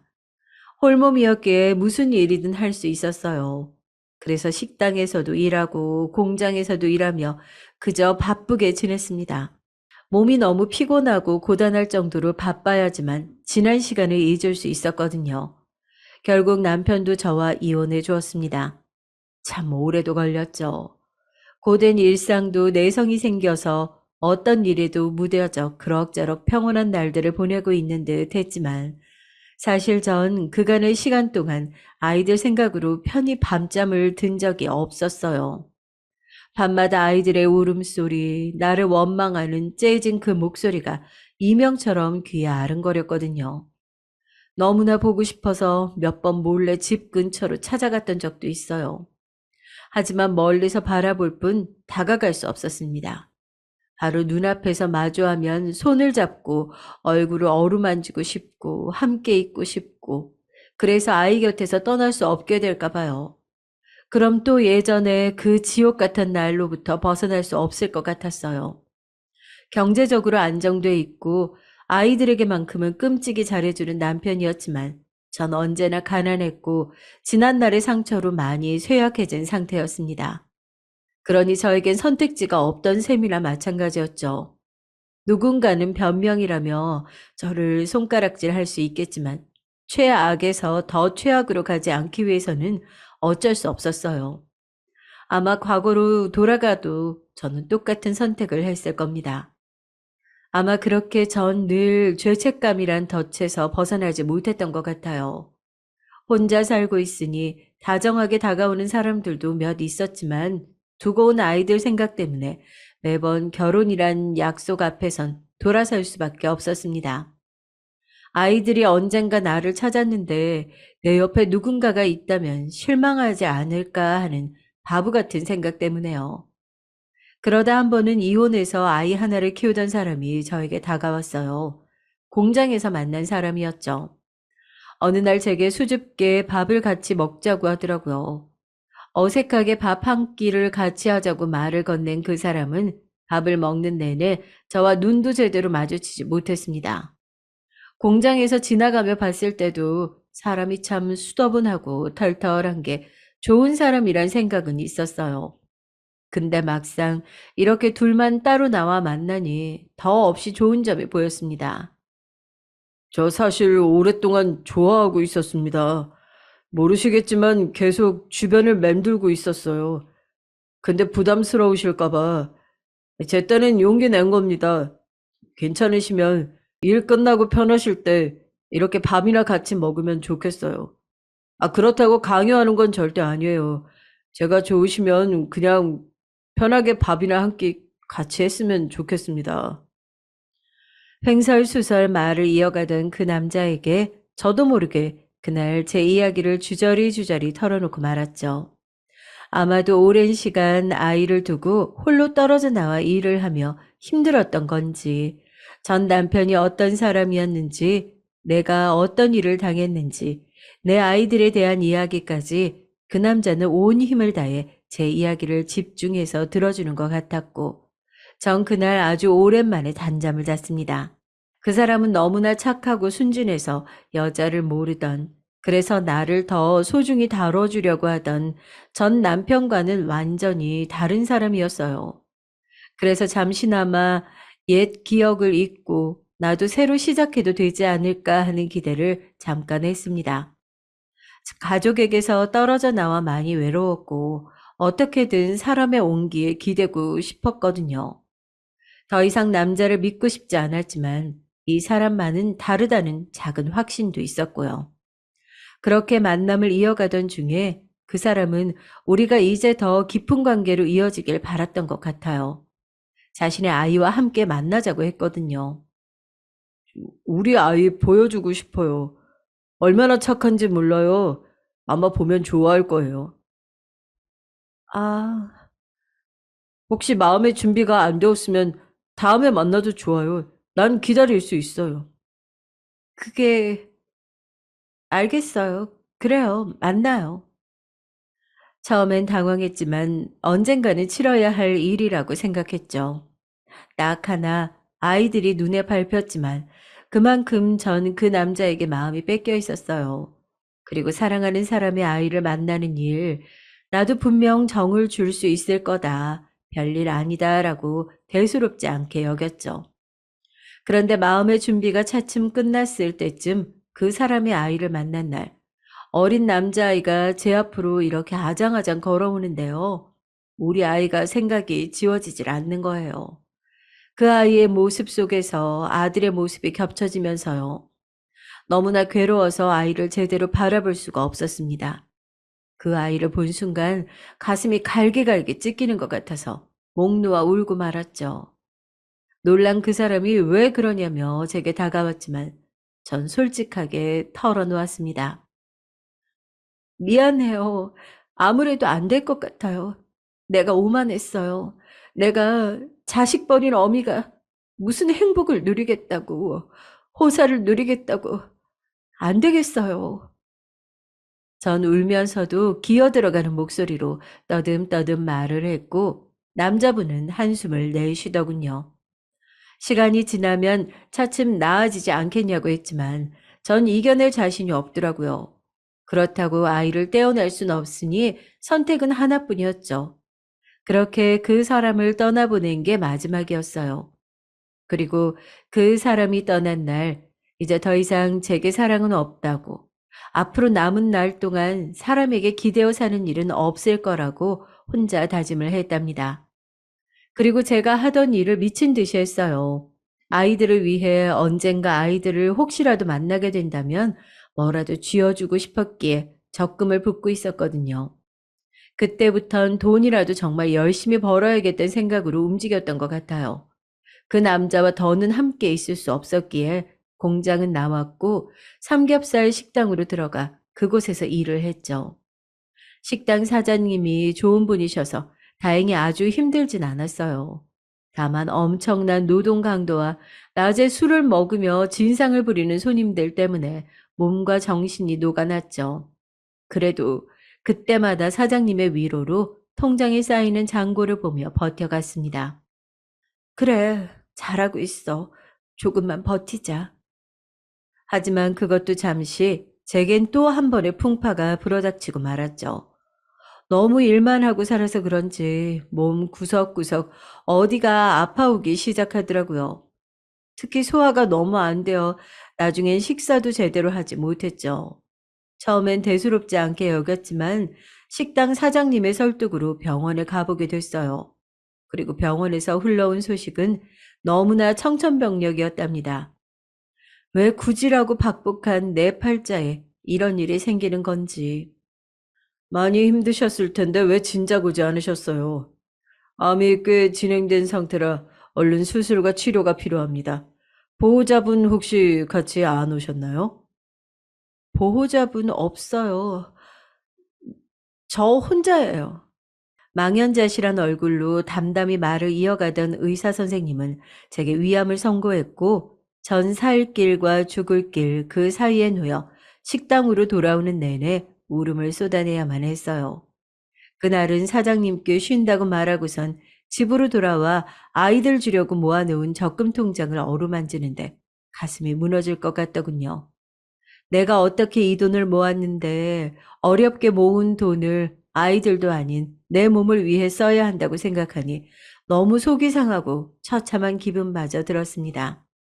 하지만 어쩔 도리가 없더라고요. 내 몸뚱아리부터 살려야 나중에 애들을 만날 날이 올 테니 그렇게 전 차가운 수술대 위에 누워 눈을 감았고 힘든 치료까지 다 마친 후에야 일상으로 복귀할 수가 있었답니다. 그때 너무 감사한 것이 식당 사장님께서 제 수술날 혼자 가면 무섭다고 함께 손을 꼭 붙들고 가주셨는데 그 덕분에 마음이 많이 놓일 수 있었답니다. 이후로는 고된 노동을 할 수 없었지만 사장님의 배려로 식당에선 잘리지 않고 계속 일을 할 수 있었고요. 그렇게 제 인생에 큰 풍파를 흘려보내 그런지 그 이후부턴 큰 사건이 일어나지 않았어요.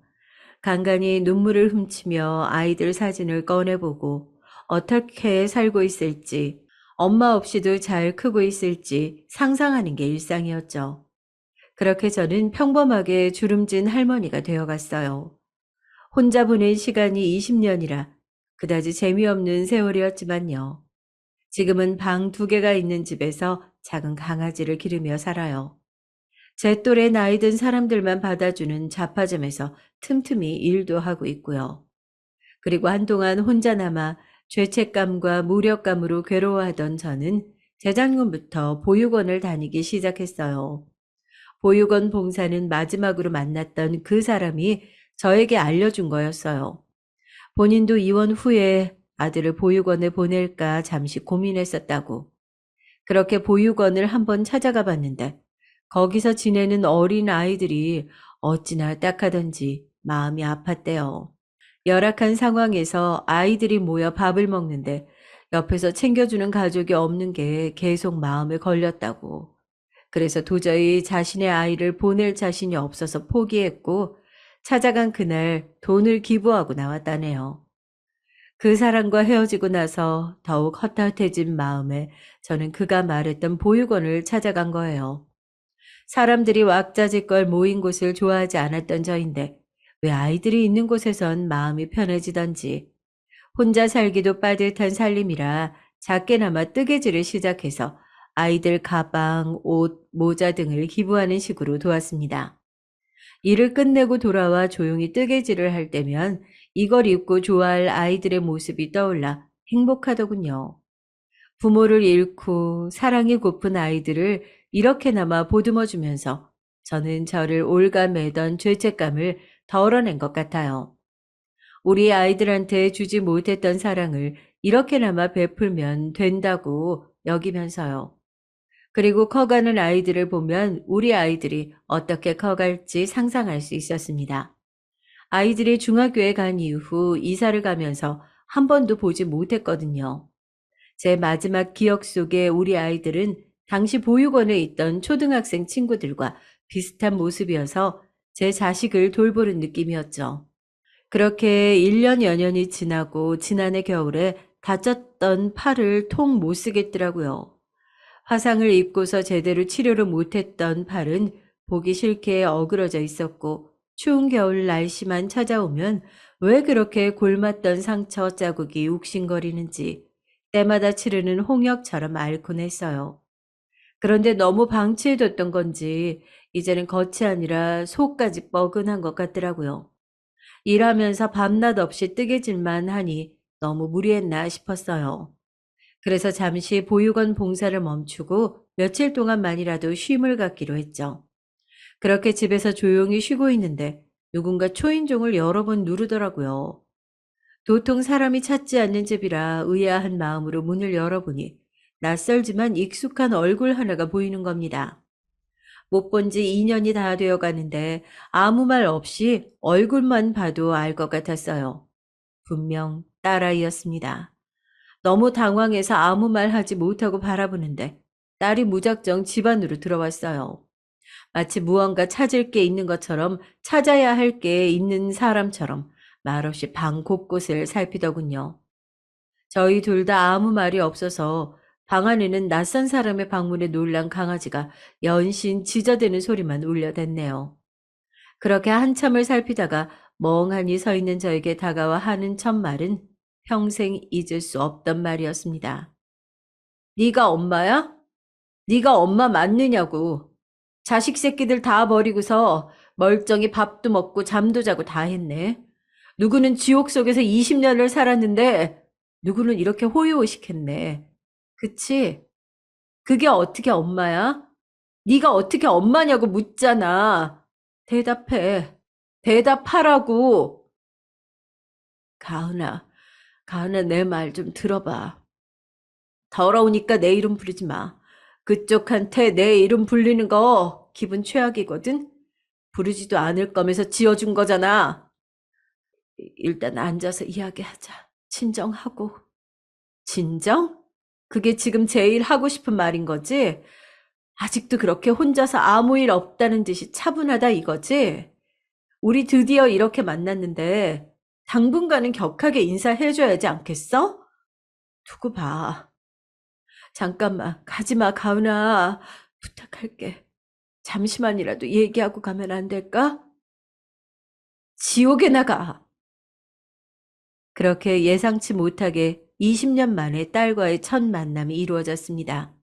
훌쩍 커버린 딸은 무슨 말을 해도 분이 풀리지 않을 것처럼 모진 말을 퍼부었고, 저는 눈물을 훔치며 가만히 들을 수밖에 없었죠. 제가 무슨 말을 어떻게 할 수 있었을까요? 제가 당연히 감당해야 할 죗값이었으니 아무렇지 않았지만 많이 수척해 보이는 딸의 얼굴과 분노와 화로 가득 차 있던 눈빛이 마음을 떠나지 않더군요. 누구보다 떳떳하게 잘 살고 있길 바랐는데 무슨 일이 있었던 걸까 걱정뿐이었습니다. 그렇게 뜬 눈으로 지새우고선 다음날 일을 마친 후 퇴근하고 가게에서 나오고 있었어요. 그때까지 정신이 온전치 못해서 당장이라도 쓰러질 것만 같았죠. 그런데 그곳에서 딸이 제 앞에 모습을 보인 겁니다. 어제 인사가 너무 짧아서 또 찾아왔어. 괜찮지? 가은아, 여기서 일하나 보네. 생각보다 우리 가까이에 살았잖아. 엄마, 내가 어떻게 살았는지 궁금했지? 가은아, 나 아주 거지같이 살았어. 엄마 없는 애라고 놀림받으면서 속으로 난 버림받은 애라고 생각하면서 그렇게 아주 거지같이 살았다고. 엄마, 내 시간, 내 세월 어떻게 보상할 거야? 엄마가 물어내. 보상하라고. 말을 끝내자마자 딸은 가게 밖에 있던 용품들을 미친 듯이 던지고 부수기 시작했어요. 놀란 저는 있는 힘껏 말려보았지만 이미 이성을 잃은 딸은 멈추는 건 불가능했어요. 가게에서 사람들이 나와 붙잡고서야 간신히 멈출 수 있었죠. 사장이 노해서 딸을 당장이라도 경찰에 집어넣겠다는 걸 제가 간신히 애원하고 빌어서 말렸습니다. 제 딸이 그런 거예요. 정말 죄송해요. 제가 다 물어드리고 다른 보상까지 원하시면 다 해드릴게요. 한 번만 봐주세요, 사장님. 아유, 이렇게 빌게요. 제가 빌고 비는 모습을 보고서야 딸은 아무 일 없던 듯 자리를 떠났습니다. 망가진 물건들을 배상하고 혼자 남아 부서진 용품들을 정리하는데 그런 저를 보며 혀를 차는 사람들의 목소리가 들려오더군요. 아니, 딸이 저렇게 할 정도였으면 얼마나 못됐다는 거야. 아유, 거기다가 엄마가 딸을 버린 거잖아. 아이, 저게 말이 돼?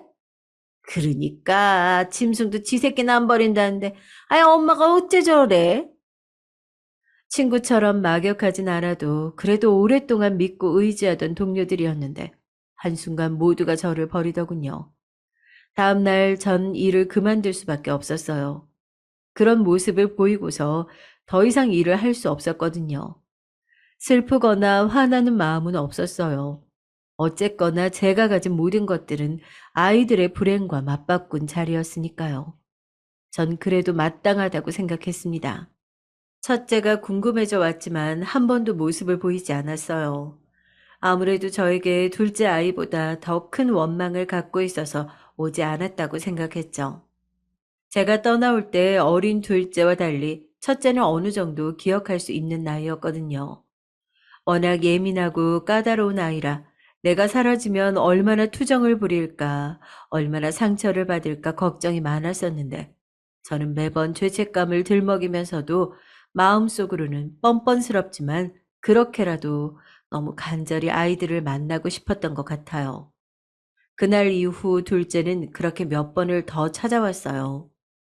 집을 찾아와 한참을 초인종을 누르거나 문을 두드리다 가고 잠시 외출이라도 하려면 어디서 기다리고 있던 건지 앞에 나타나 악담을 퍼붓고선 분이 풀리면 사라지곤 했습니다.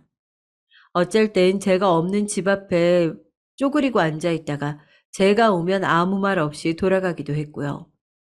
점점 지치기도 했지만 저에게 무슨 방법이 또 있었을까요? 그리고 제 눈엔 왠지 저를 괴롭히려는 게 아닌 것 같았어요.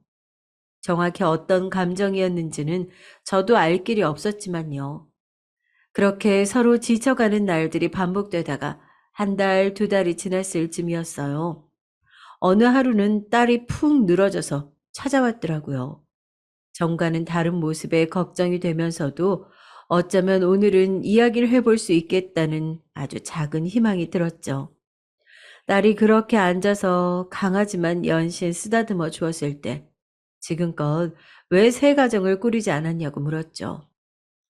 그러자 그냥 이렇게 혼자가 편해서 그랬다고 대답했습니다.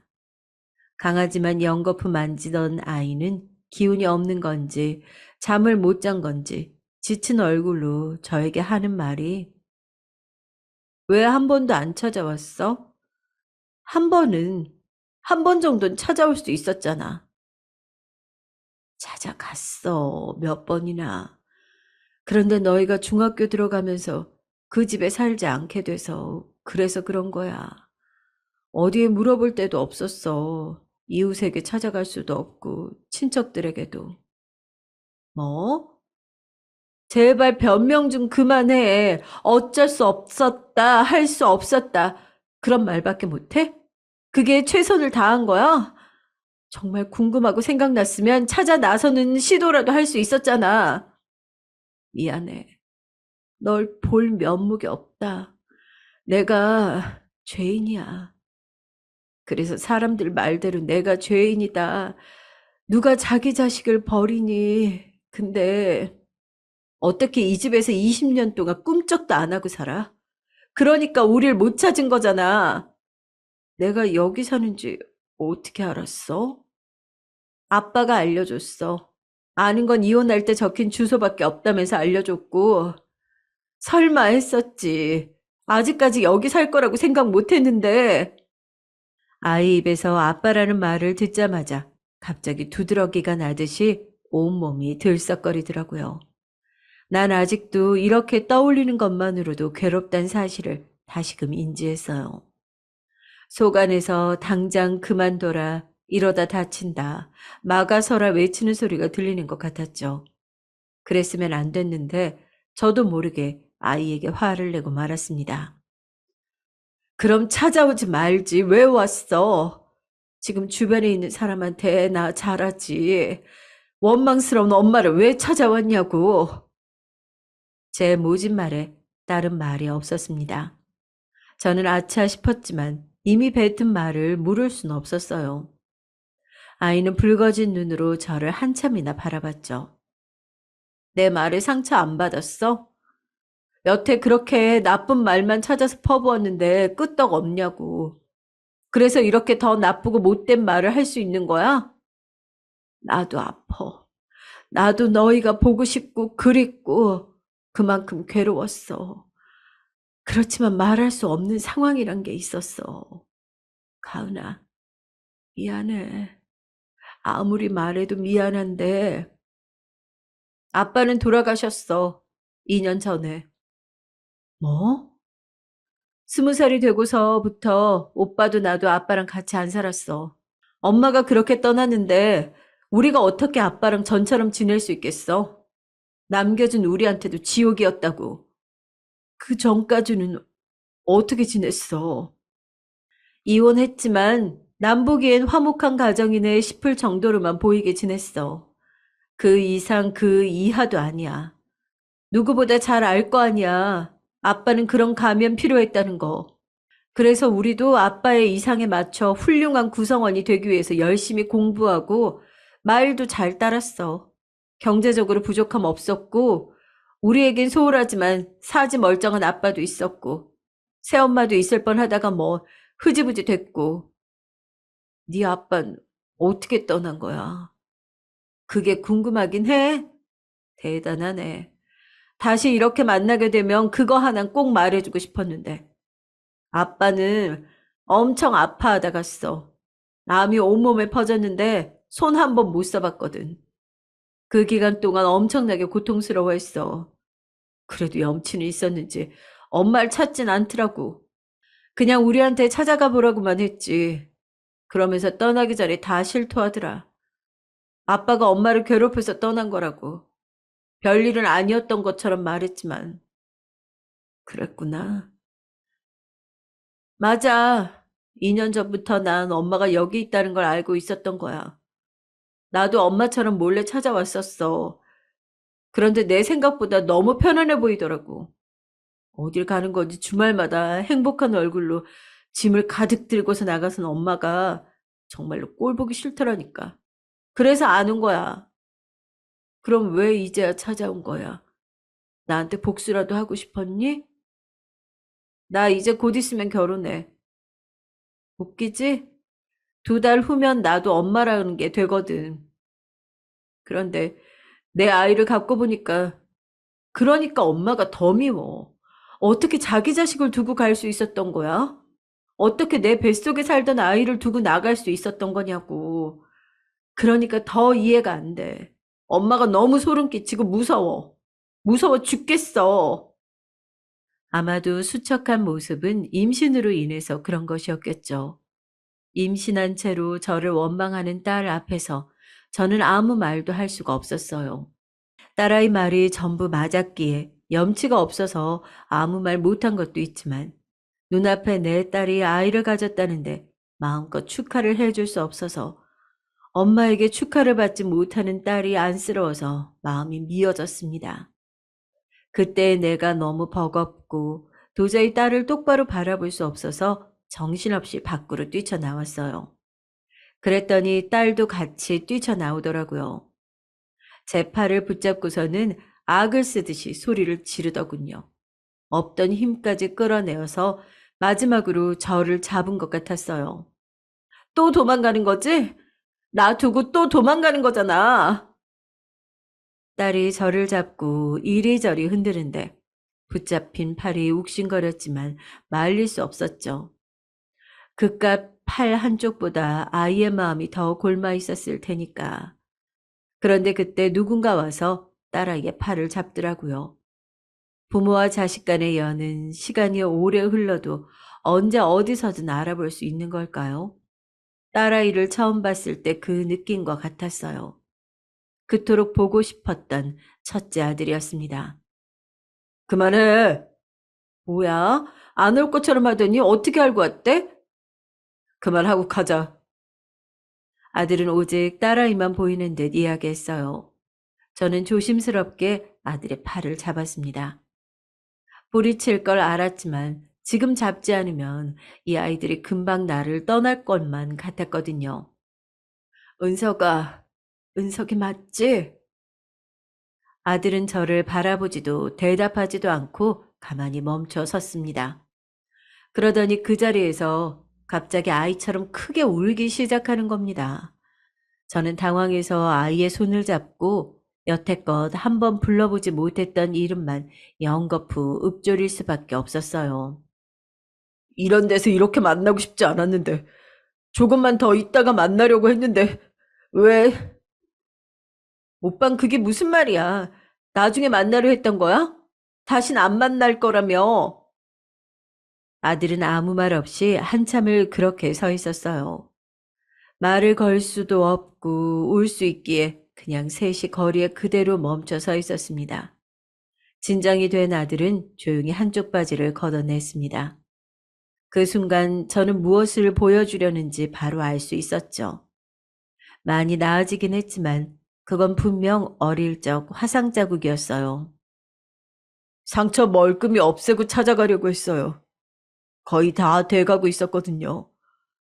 엄마가 이걸 다시 보면 미안하다고 할까봐, 또 죄책감 느끼고 울까봐 다 지우고 가려고 했다고요. 은서가. 아들은 조용히 제 소매를 걷어서 팔을 살폈어요.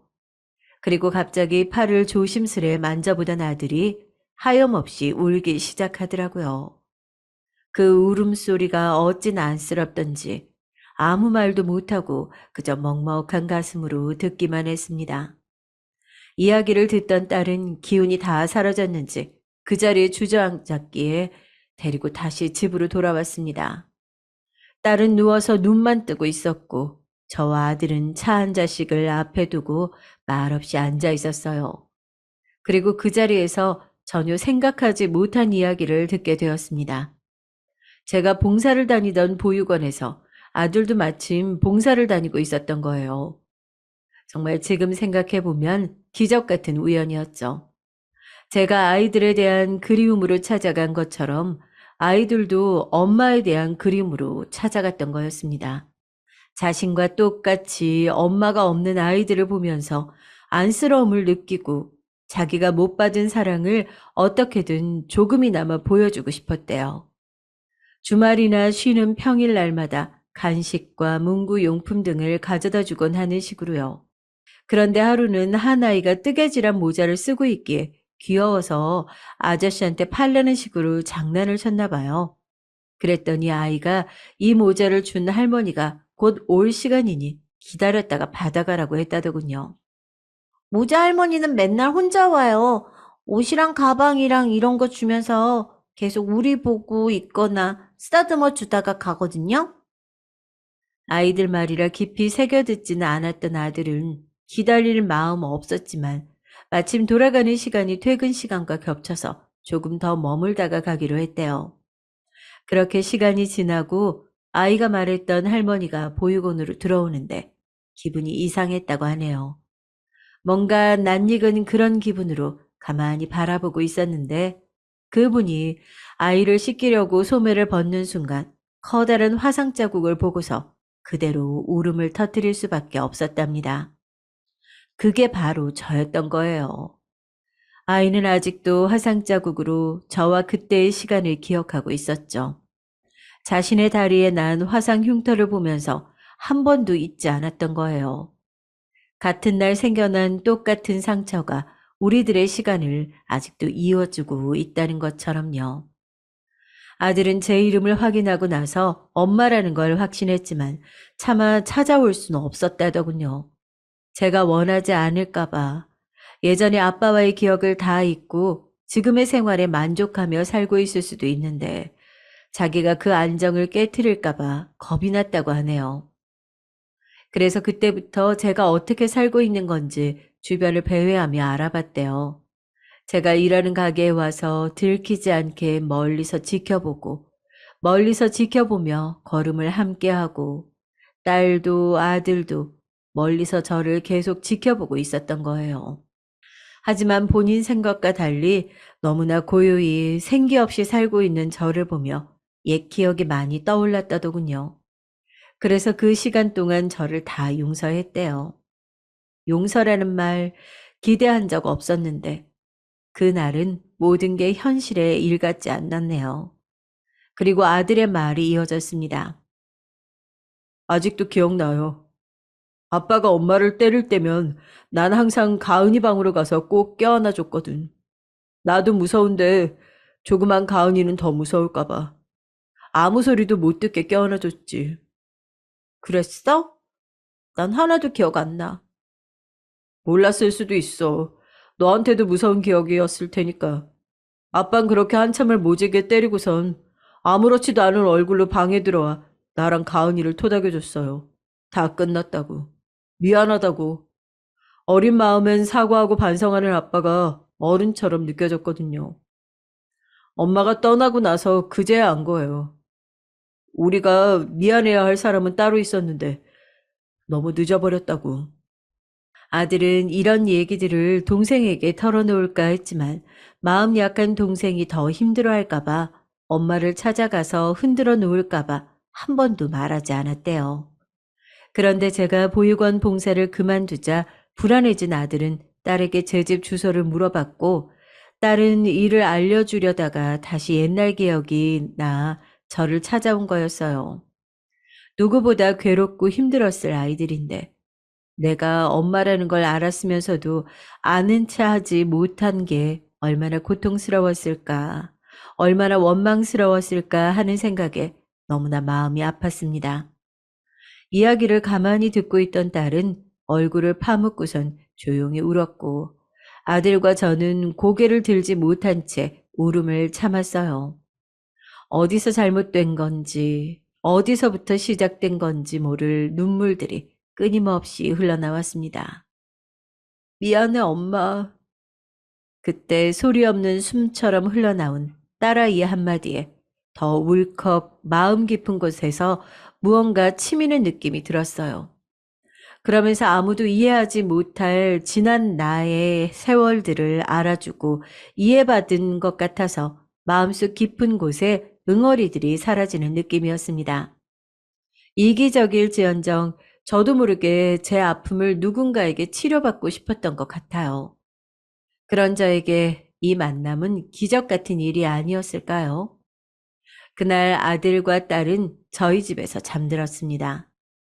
얼마 만에 느껴보는 아이들의 온기인지 아들과 딸은 쉽게 잠이 오지 않는지 아님 하고 싶었던 말이 많았는지 오랜 이야기를 나누더라고요. 제가 끼일 자리가 아닌 것 같아서 조용히 누워서 듣기만 했죠. 고마워, 오빠.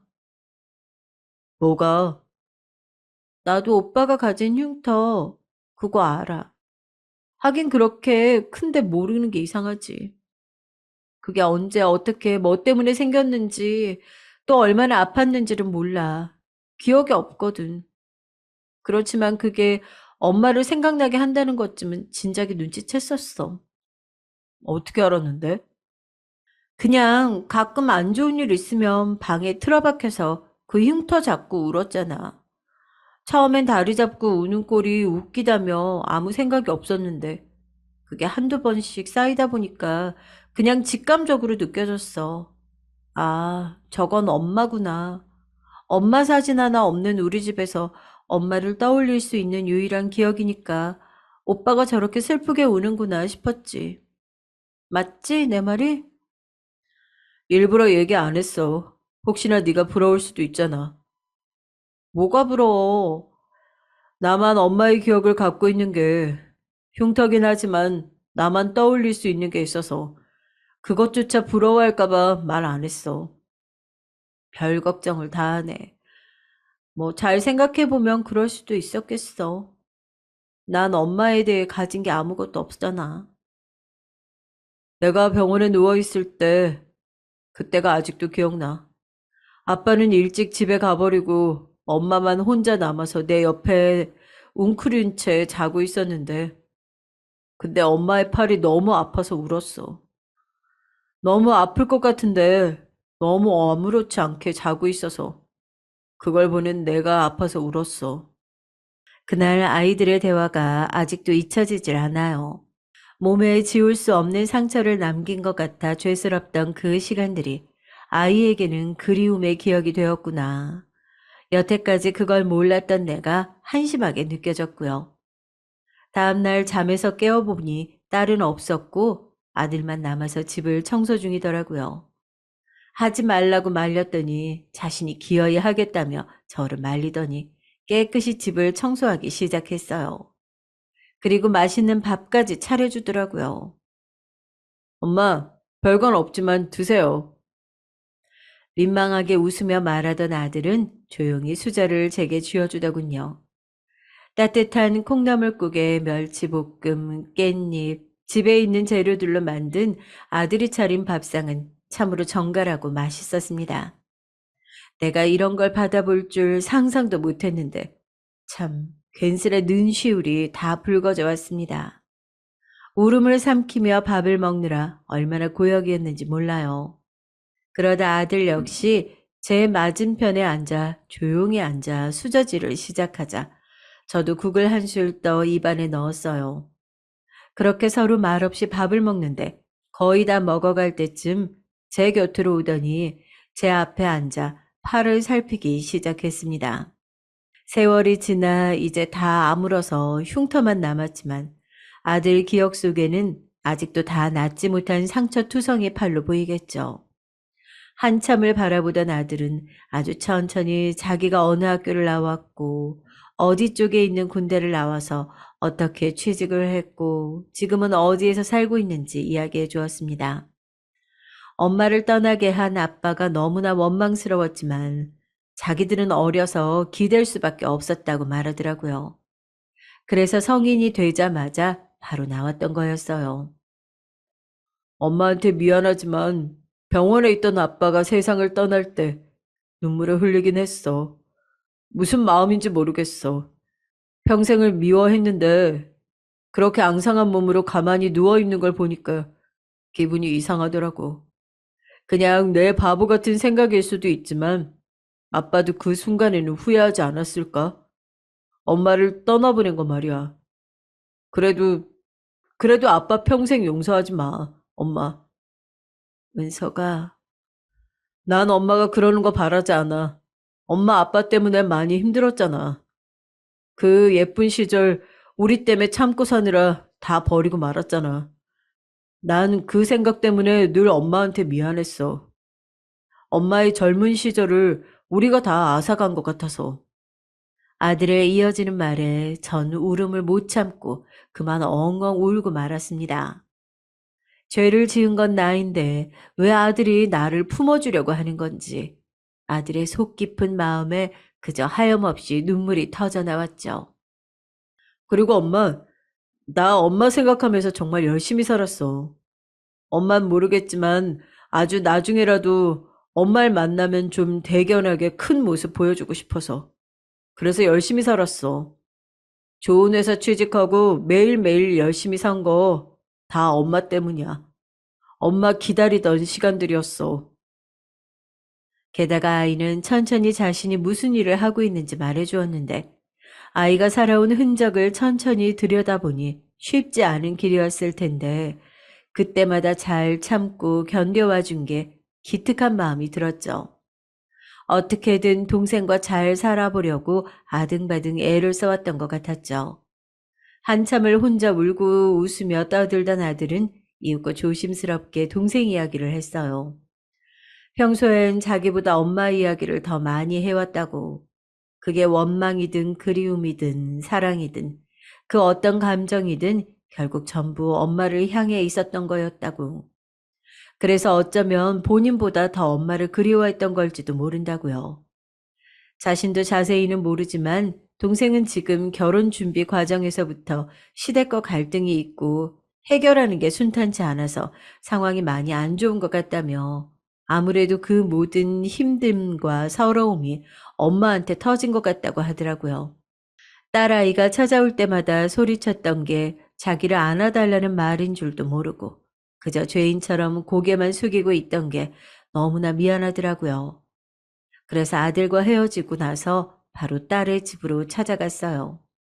배를 누르기까지도 상당히 망설여졌지만 겨우 누르고선 어렵게 입을 뗐습니다. 엄마야, 엄마가 할 말이 있어서. 왜? 무슨 할 말? 그냥 우리 딸이랑 얘기하고 싶어서. 딸은 순순히 문을 열어주었고 이번엔 아무 말도 하지 않았어요. 자연스럽게 엄마 자리로 돌아가려던 건 아니었습니다.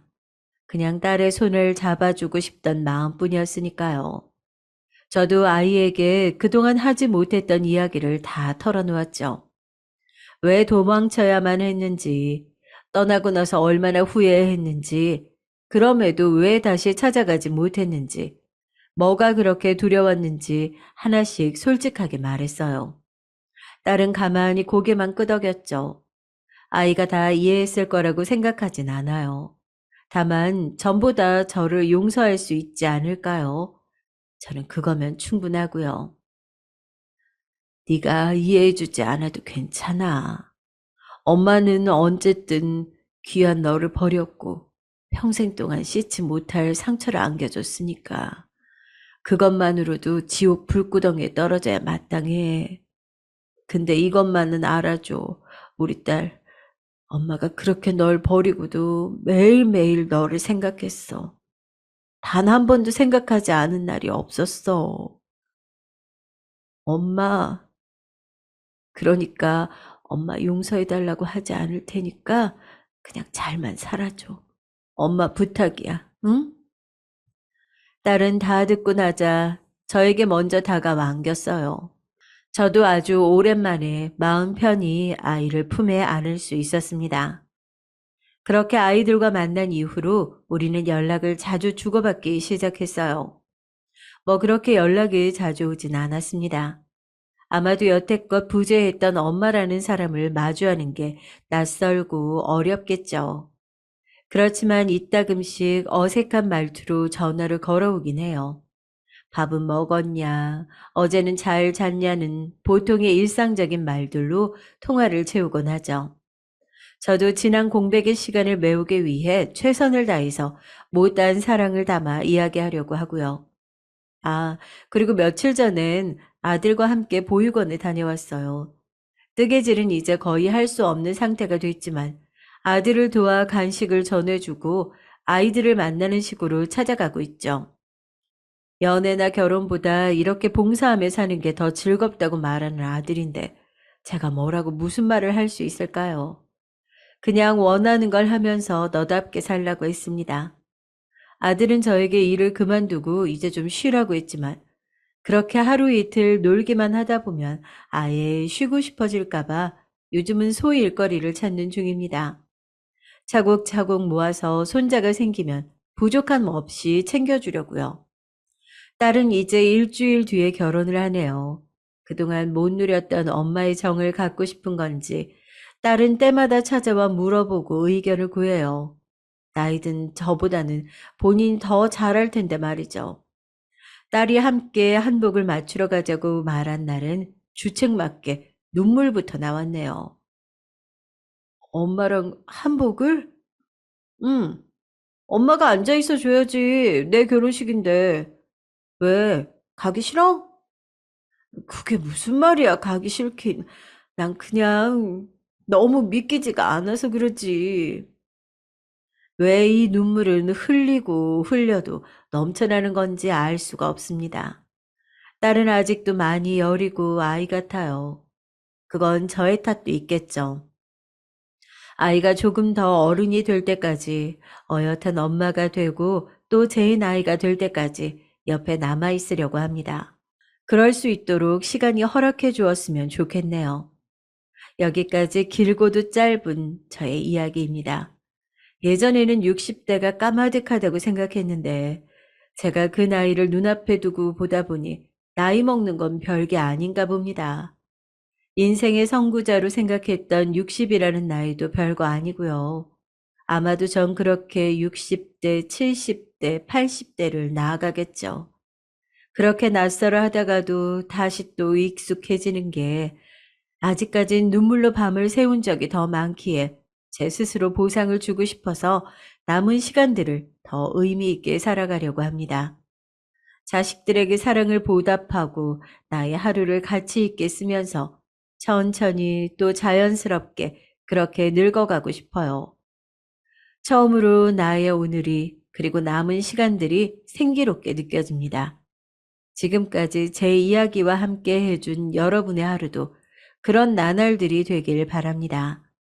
읽어주셔서 감사합니다.